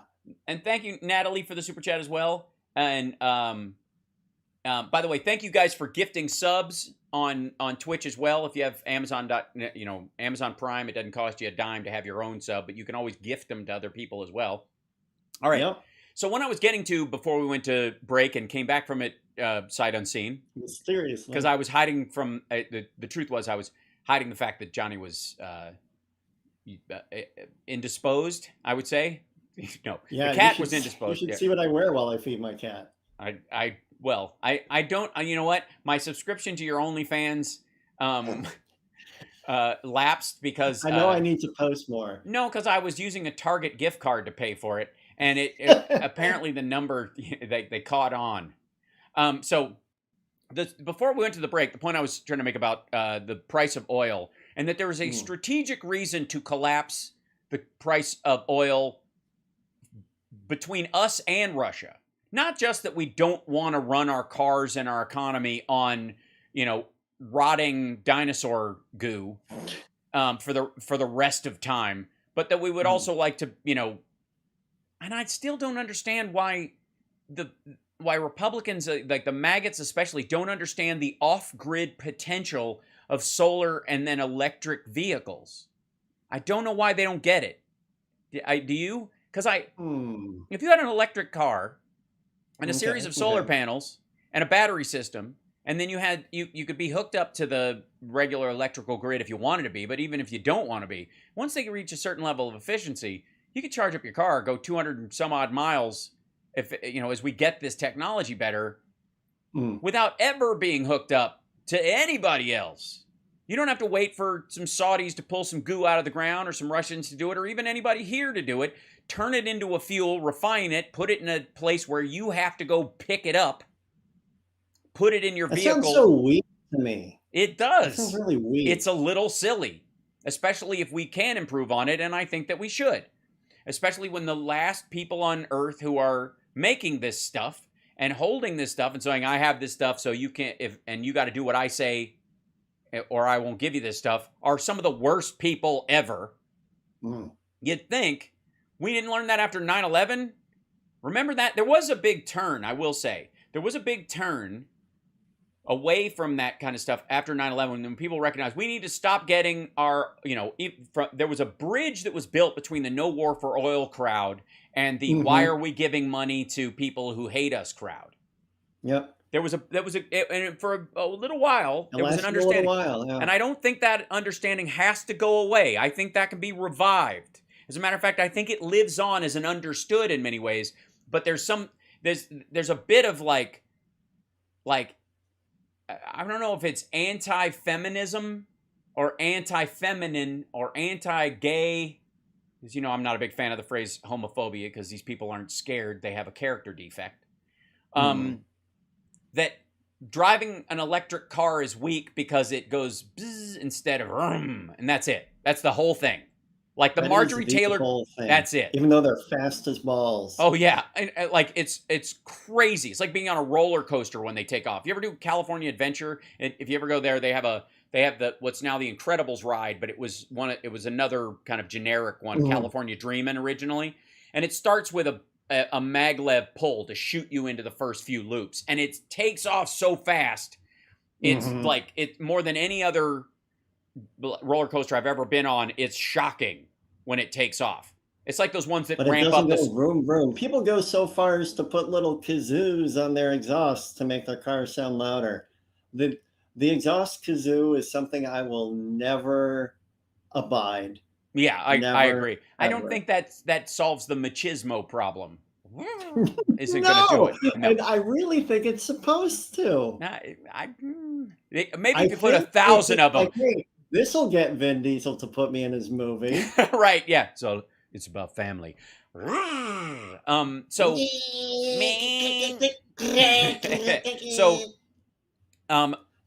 one of the, again, the story, yeah, it hurts. Be careful with that. You've had a sore throat all week. Now I see why they've got a kazoo. I can't do that all day. You can't do that all day. You can't stick your head out the window like a dog going wing wing. No, it's not macho at all. That's not sexy. It's like an animal to scrub for the customer. Don't I cover this up? So, this is in CNBC, but I've seen this quote in a bunch of different places this week, and it's because it's true. Russia faces, quote, economic oblivion despite claims of short-term resilience, economists say. And I've been watching, and I mentioned this with our dear friend Philip Ittner when he was on the show last week, that I've been watching before the incident. Yeah, quit it. You can't do that when coming home. Oh yeah, Leave. You're gonna scare some people. They don't follow along. There's a gap in their understanding. You're gonna scare them. He's fine. He's back home. I think he's even in Michigan right now. I should not be playing like that. No, You're you totally should right. not. Not the way that thing is going. The International Monetary Fund Tell last week Phil what I've done. upgraded Russia's GDP estimate for 2022 by 2.5 percentage points, meaning the economy is now projected to contract by 6% this year instead of 8.5. More, however, we contracted, we expanded 0.9% this year, or this, like in the last quarter, and then the quarter before that, it was 0.6% we expanded. We had 0.6 expansion, 0.9% expansion. Russia's contracting by 6% if you're being nice. It sounds very strong and masculine. They're doing very great. Yeah, it's very macho. It's a very macho. I must break you. However, many economists see long-lasting costs to the Russian economy from the exit of foreign firms. You think? The loss of its long-term oil and gas markets. Really? And its diminished access to critical imports of technology and inputs, which of course is why foreign firms are leaving and why there's an impact to its long-term oil and gas stuff, because all of the oil and gas they get out of the ground, they use American and European technology to do it. I think one of the problems with oil, that as far as people's understanding of it is how simple and weird the pumps look. That when you look at the complexity of a rig on water, of one of the big like Gulf oil rigs, you can see that there's a big tube in there, and then they hit something, and then it starts gushing out. Right, that's the picture you have in your mind. And then they stick this thing in, and it's like a plumbing pipe, and then it just starts going out. Then you got it. And, right? Wait, I'm starting to like this. Could you slow down a little? I'm sorry. All right, loosen your belt. But the pumps themselves look like, 1800s technology. They don't look like they've changed at all. Well, when you go to like shale oil and some of the other stuff, or you're digging in places with permafrost and all this kind of stuff, just keeping it open for the pumps to keep working is a task in and of itself.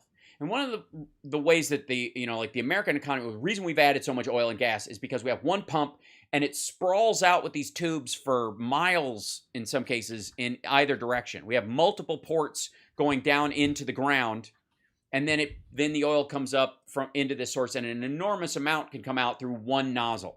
The Russians, but it's really complicated to regulate all that and to keep track of the regulators on it, so parts of it don't freeze up and gum up the works, or some parts of it collapse because one of the tunnels where the oil is coming out runs out or gets low because the pressure's not from there, and then there's stuff that gets in there, stone that starts coming up through there, and then it wrecks the whole thing, and then it lurches and stops and then explodes and kills everyone. There's a constant. I mean, that's one of the problems that you have to deal with getting oil out of the ground, and that's that's one of the relatively rudimentary problems. The technology used to mitigate some of that stuff is, you would think, relatively simple. Pressure gauges and the like, 1960s level technology as far as that goes. The Russians don't even make that stuff anymore. They don't have, the people that would make it left a long time ago. Their space program is largely piggybacked on the United States. If one of the reasons why they're like, we're not going to be in this ISS anymore, the heck with you guys, it's because they can't. Yeah. They don't materially have the ability to do it, and they are never going to again. By the way, the Chinese space program is going to go offline to everybody else as well. They are solely focusing on their space station and fighting satellites. They have satellites with arms on them that are built just to push other satellites out of orbit. That's all they're doing. That's the whole business. Like rock and sock and robots? Yes. That's it.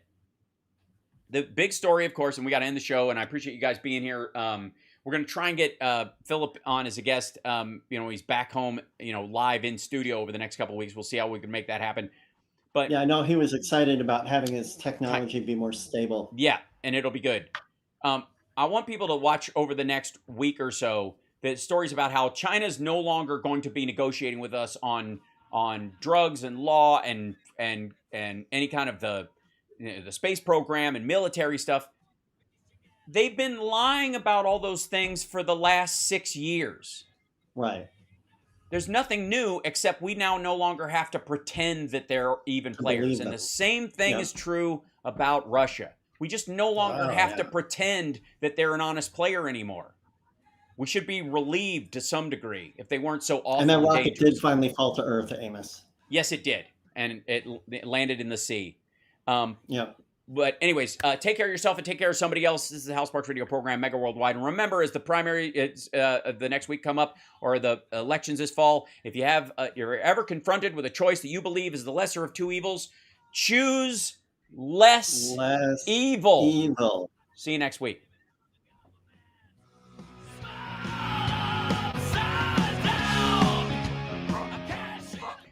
Hey, all right, Johnny Million, go do your thing. I'm gonna go drive to Peoria. Peoria, Illinois. What's that? It's a city. That's where it's from. I'm from. I drove up here on a tractor. That's right. 400 miles on one tank of gas. Really have to go. Okay, on your drive, you have to listen to Mudbone Bits by Richard Pryor, because he is, Richard's from Peoria, Illinois. Yeah. And he mentions it all the time. So you can listen to that in the car. Richard Pryor, Mudbone. Mudbone. Yep. All right. Mudbone. That's everybody. Right. He's a good person. Johnny, I'm going to leave you here. Just go ahead. Get out. Mudbone. I know what I'm doing. Get out of here. Just beat it. There it goes. He's good. Johnny Million's a good man. He's a good man. He's leaving us. This fellow's not a good man. He's a terrible, terrible, terrible person. That was one of my favorite characters when I was a kid, and I used to do them all the time. I could do one, like 2 of the monologues from Mudbone. I would do them for my mom at home when the record player wouldn't work. But I don't want to look at this guy. You don't want to look at this guy. I want to look at you guys. Hi, everybody. That's right. Thank you, MJ, for the 666 super chat. That's a nice thing you've done now. It's good people. He's a good woman. You like Brewster's Millions? I like all Richard Pryor movies. That one's not one of my favorites. It's a good one. It's kind of like The Toy. He made these kind of light comedies in that area, which are great. But just his work with Gene Wilder is damn near perfect. And his early stand-up records before he got famous, there's a purity to what he was doing when he decided that he was no longer going to try to be Bill Cosby. And here's the, can I just say this? All my life, and I think some of you can probably relate, we were all told that Bill Cosby was good and Richard Pryor was bad, Michael Jackson was good and Prince was bad.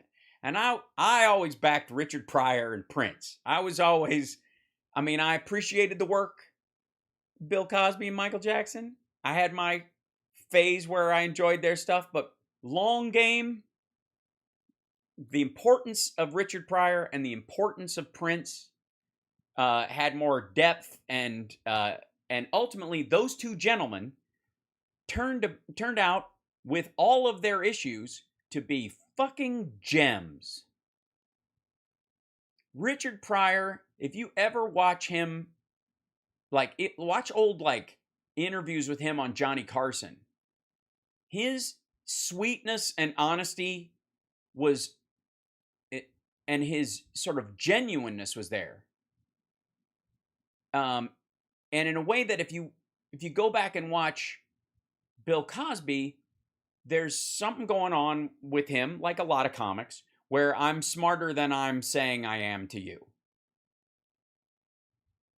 Yeah.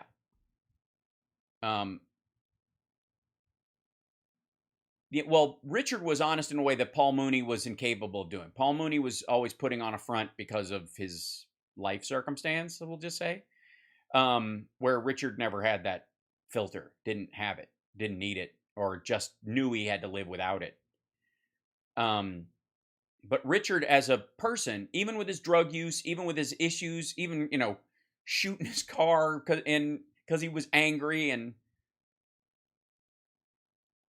like the story about he had a pet monkey and it died and all this, like, even I heard Richard Pryor was very violent. No, he was not physically violent. He was always, at his worst, when he was on drugs, he would, he, like he said, he shot his car and stuff, but he wasn't physically abusive to the women insofar as I know, or according to him, his daughter, or anybody. But he was a sweet human being. Yeah, Cosby's albums were very great, and he was a craftsman, but he was presenting a facade to the world, and ultimately it fell down. But our whole lives, if you were told who's the good person, there's these two men here, and one of them is going to give you a ride home, right? Which car are you getting in? The idea is that, oh, you're never getting Richard's car. He's a crazy person. But obviously Cosby is the safe one. Not so much. And the same thing with Michael Jackson and Prince, is that Prince was supposedly, this dirty, oversexed maniac. And Michael Jackson was this sweet, innocent person, basically asexual and devoid of any bad impulses at all.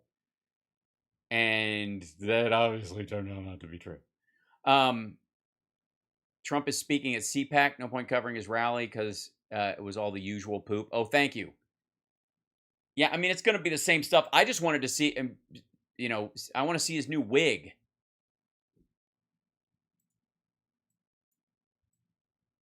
Hold on.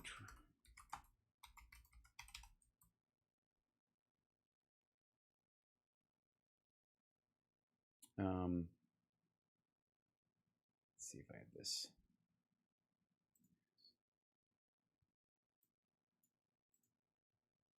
This is the news.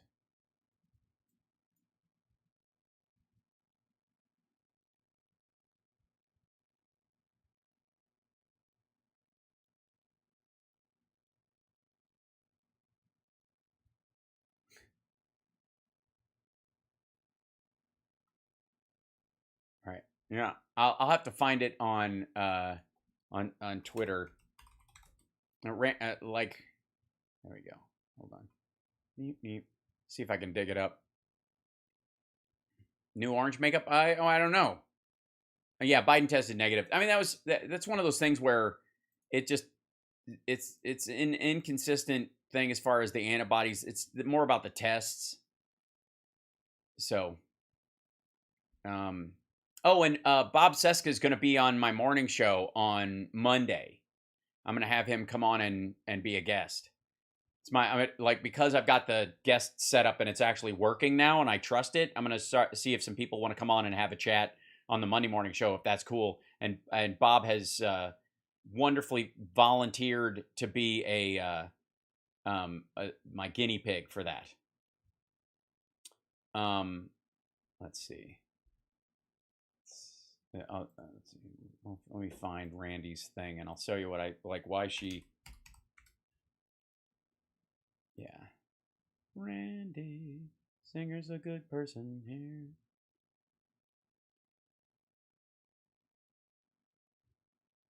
Let's see.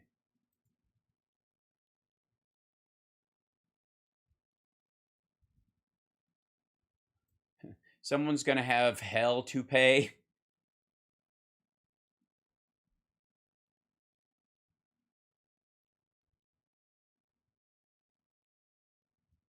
Well, I think he just got a haircut and then they sprayed it harder. That's what this is. Because he does this whole thing where it grows over here and then he swirls it around and then pushes it down like a Cadillac fender. And it starts on this side, goes around and down. Like you can see it because he has like this race car fender on one side. That he got a haircut to shorten it and then they sprayed it really hard and, He's got Lego hair. We are a nation that has weaponized its law enforcement like never before against the opponent. Can we all just put together a GoFundMe to send Trump to Myanmar?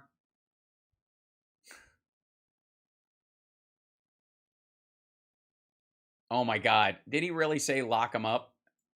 Like, hold on. You see it happening before you, how stupid it was that you went. We are a nation that has... How stupid it was that you went to Taiwan. Just see what happens. We're supposed to just leave it alone. Why would you make China upset? If they say they're going to do something, just cower in fear. That's how you make sure that... Weaponized its law enforcement like never before against the opposing political party. They send their law enforcement out to get them because they can't beat us at the polls. So let's lock them up. We are a nation with Taiwan. I'm surprised people didn't start yelling lock them up. Like, shit, are we supposed to yell lock them up? I don't know how this works anymore. Oops, hold on. Let me grab this right here. It's funny because his uniform of wearing the suit all the time, you know, with the red tie, which he does consistently and all these times.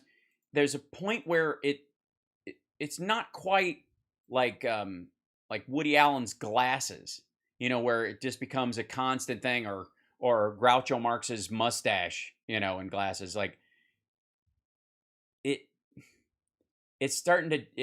just starting to look long in the tooth, right? It's looking fucking boring. Yeah, nobody cares about Canada.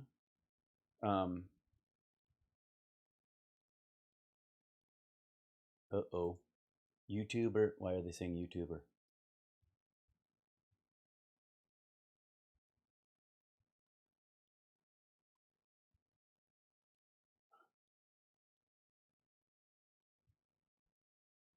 The amount of if you just look the word YouTuber trends, there's just everybody just jumps in. Sorry, I'm looking at the other thing. Oh God.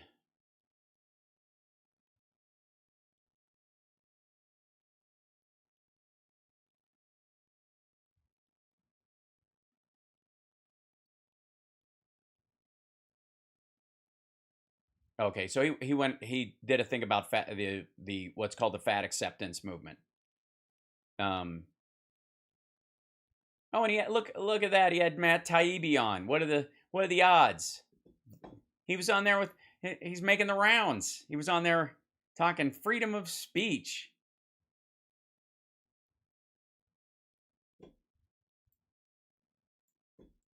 He's not going to repost all of his stuff from his Russian place? Oh God. His Russian newsletter. Colonoscopy is is trending. That's weird. As is the IRS, because they're talking about he doesn't want to hire border agents, but he's gonna basically,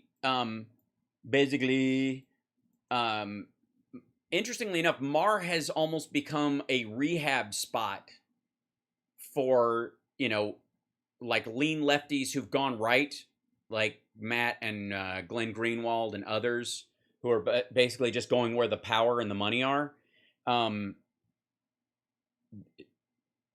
They go on there the way Matt Gaetz went on Tucker. Mm-hmm. Yeah, this was so weird too. This. Hold on, let me.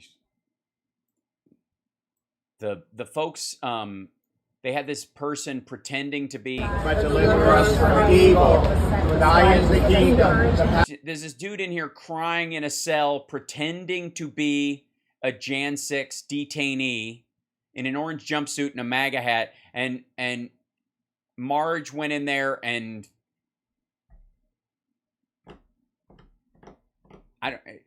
Are there conjugal visits at CPAC? I don't know how this works. Yikes. But the idea that she's somehow like holding in prayer these poor people, like, fuck off. All of them would have been out of jail if they hadn't physically attacked somebody. And most of them, even if they had, if they didn't say, Your Honor, you let me out of here, I'll head right to the Capitol right fucking now. That's why they did. That's why these assholes are still in detention. That's why they're in detention waiting trial. That's what you have to do. There was a motion on it. They participated in the motion.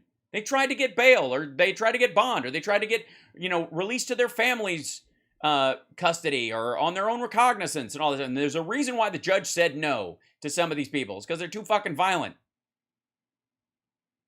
This is like, this is like thinking that because some women have lied about sexual assault to punish their partners or whatever over the years. There's been stories of this, and they've actually happened.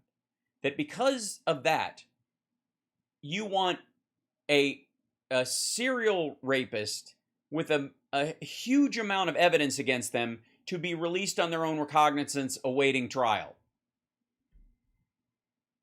That's the moral argument. Where's your Messiah now? See? Yeah. This looks like the beginning of the Pornhub search rate. I mean, there's $1.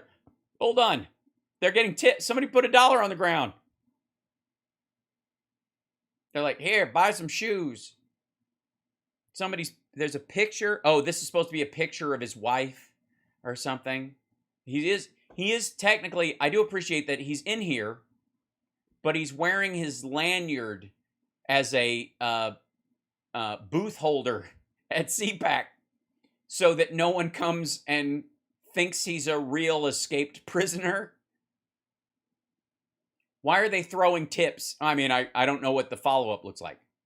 This just reeks of Brazzers or something. This looks like the beginning of of his stepmom visited him in his cell. That is Marge. Yes, that's MTG. Well, we could yell lock them up, but they seem to be doing it themselves. Oh, in this business, right.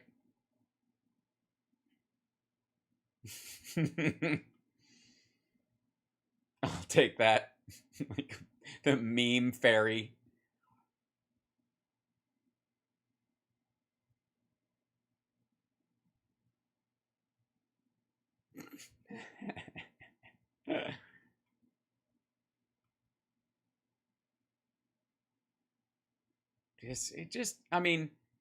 And these people are filming. Oh my God, I was there, y'all. And look at this kid back in the just like zoom in on that kid's face. We ain't going to jail, are we, Ma? Not again, Charlie.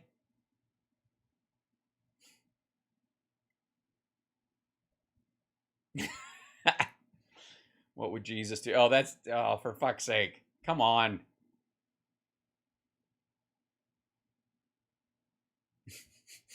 I take your meme, but I leave you cute kitten picked because I got class and shit. Picked? I think just put pick, P-I-C.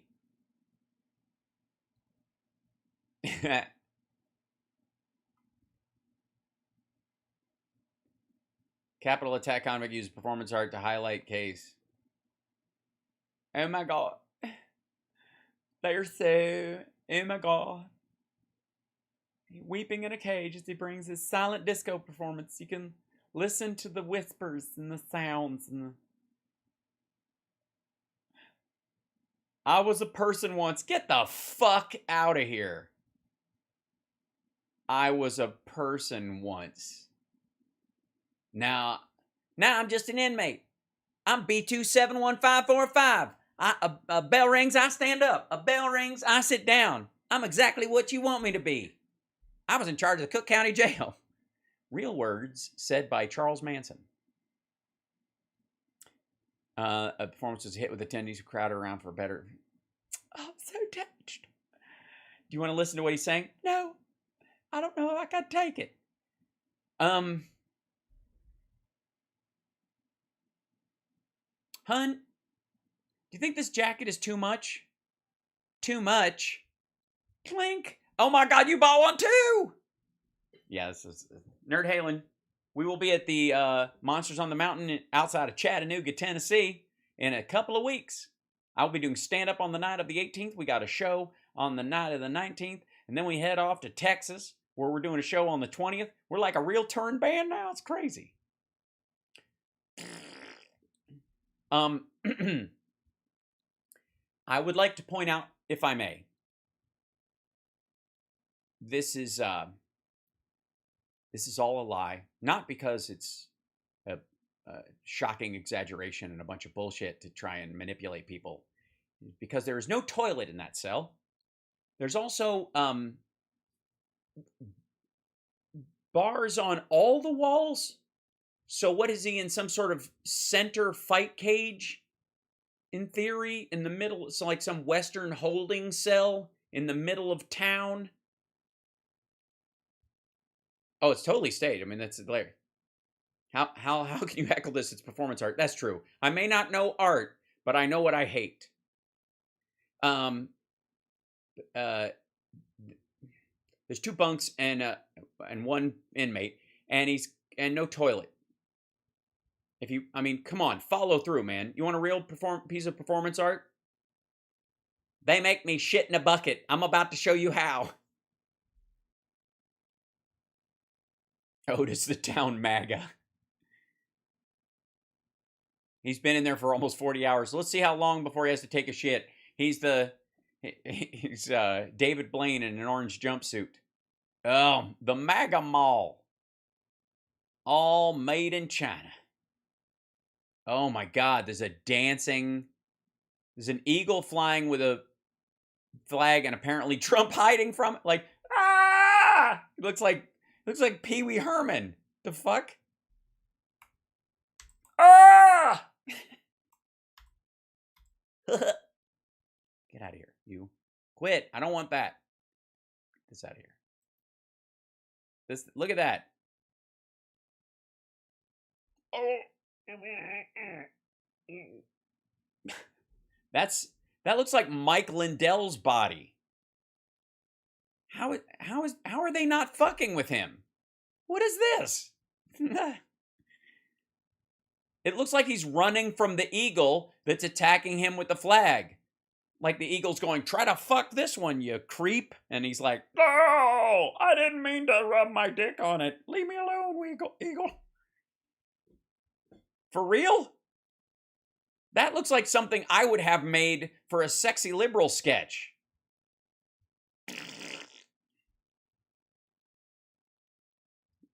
I have it set up so it shits MAGA hats. So you just walk up to it and you rub his belly and boop, a hat falls out of his ass. You look like, oh, it made it stinky. It's my Trump make. This is one of the moments where the true faithful know that he actually did take a shit on stage while he was dancing, filled his diaper right at that moment, and I was lucky enough to capture it with my Nikon. Yeah, that's totally a flag code violation. Agreed. Meanwhile, make wireless great again. They're selling their own, like, Patriot phone. The fuck is that? What is that? Why would you make that one? And this makes no sense. That's a Trump stand-up that apparently they have for sale or made or something.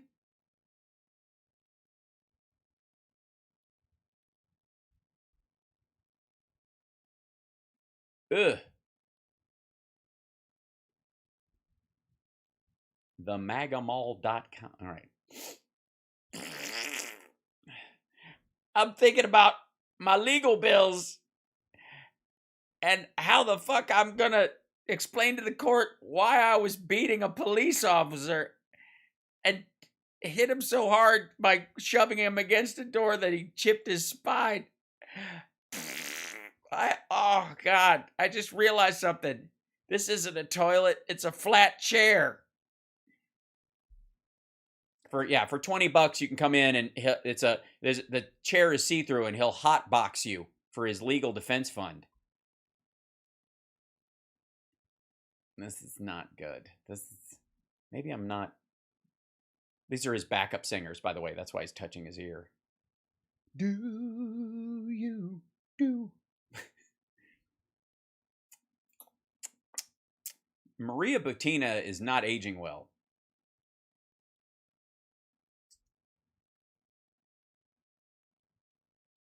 She's back in the floral clam dress. She looks like Nina Hartley. Easy. Why is this?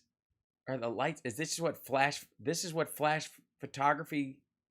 What is this? I mean, I don't think they got photo approval on this one. This was the post-coital moment. Am I ever gonna get visited by a?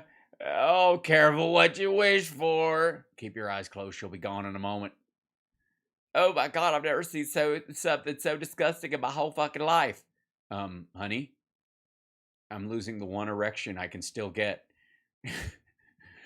Oh God, I feel so dirty. Thank God I'm back in the cage alone. Did you guys see that? Oh my God, I've never seen anything so disgusting in my life. I'm so glad to be over the hill. Me too. Quick, hide. Y'all go back in here. Get back in here. Yeah, you can come out now. She left. You don't have to see.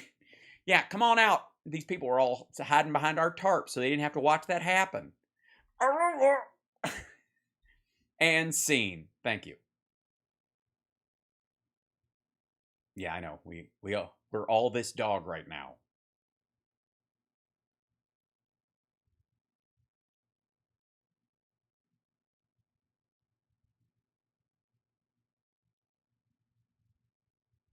Oh God.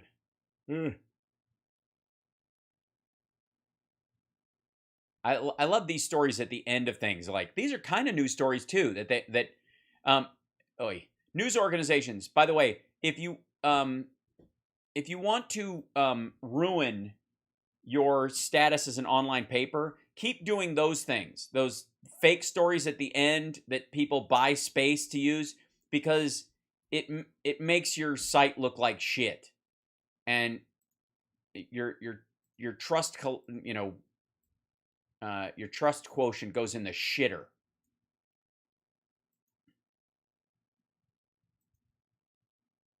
Ugh.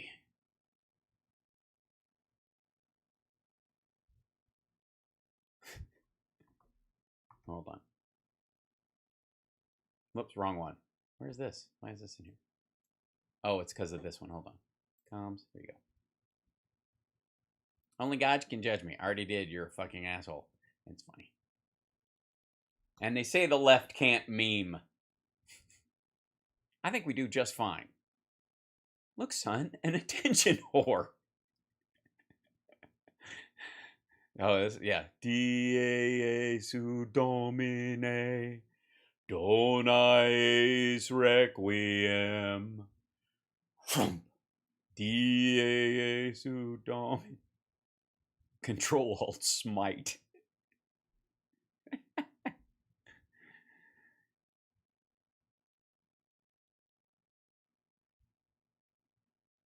I don't know what that was in relation to. I don't care.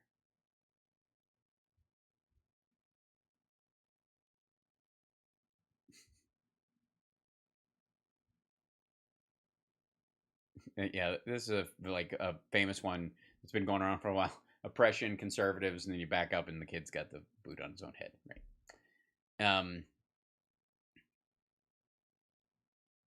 I agree. Can we leave Jesus out of this? It's not, look, a lot of Elvis fans are assholes too. It's not Elvis's fault. He was enough of an asshole on his own. Just saying. Where do we go? Oh, I don't have, that's why, because I don't have a regular me shot on there. I'm going to let you guys go. Stuttering John, I think, is coming on in a little bit. I can't do his show today. Somebody let him know. I mean, he asked me, but I wasn't able to get back to him in time. I hope he got somebody else. He tends to ask me either last second or 90 times in the middle of the night or when my phone is off, and then he takes it personally. That's... Hold on.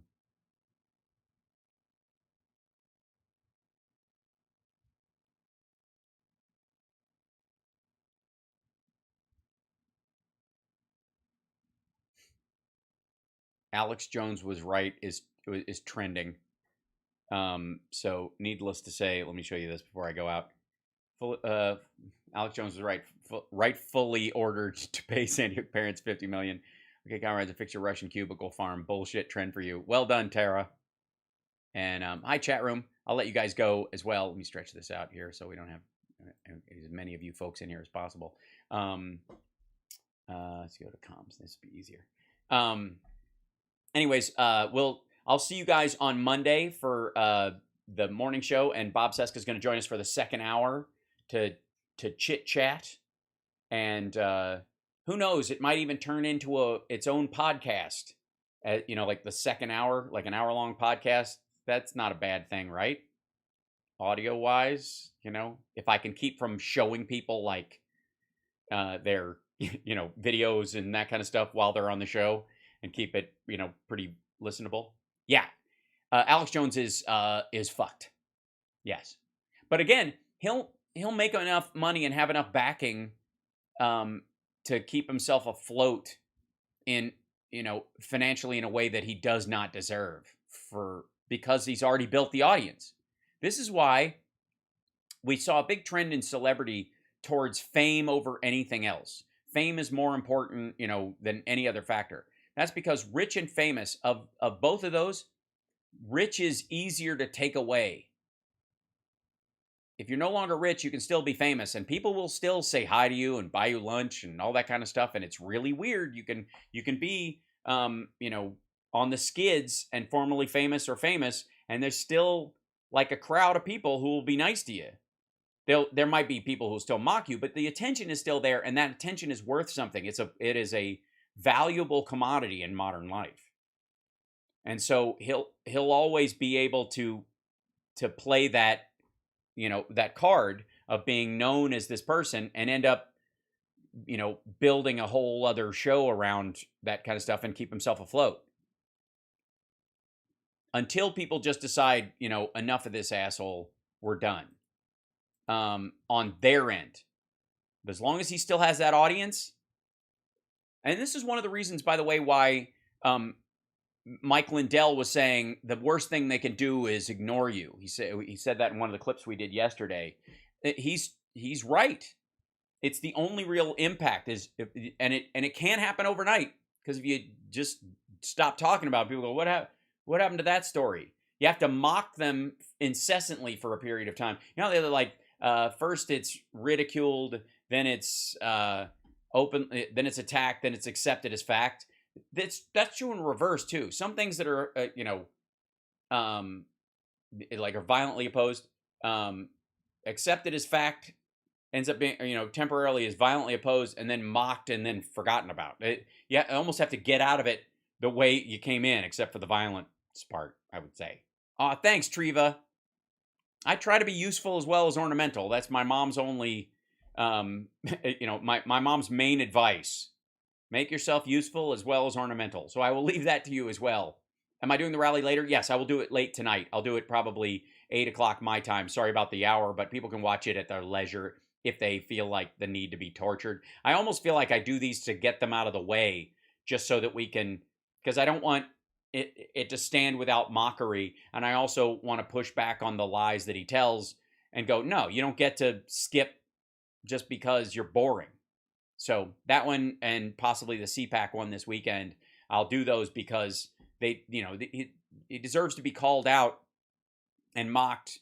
But it's not because I take him seriously, and he's not going to run, and he's broke as fuck, and I'm not going to worry about it, and he's in deep shit.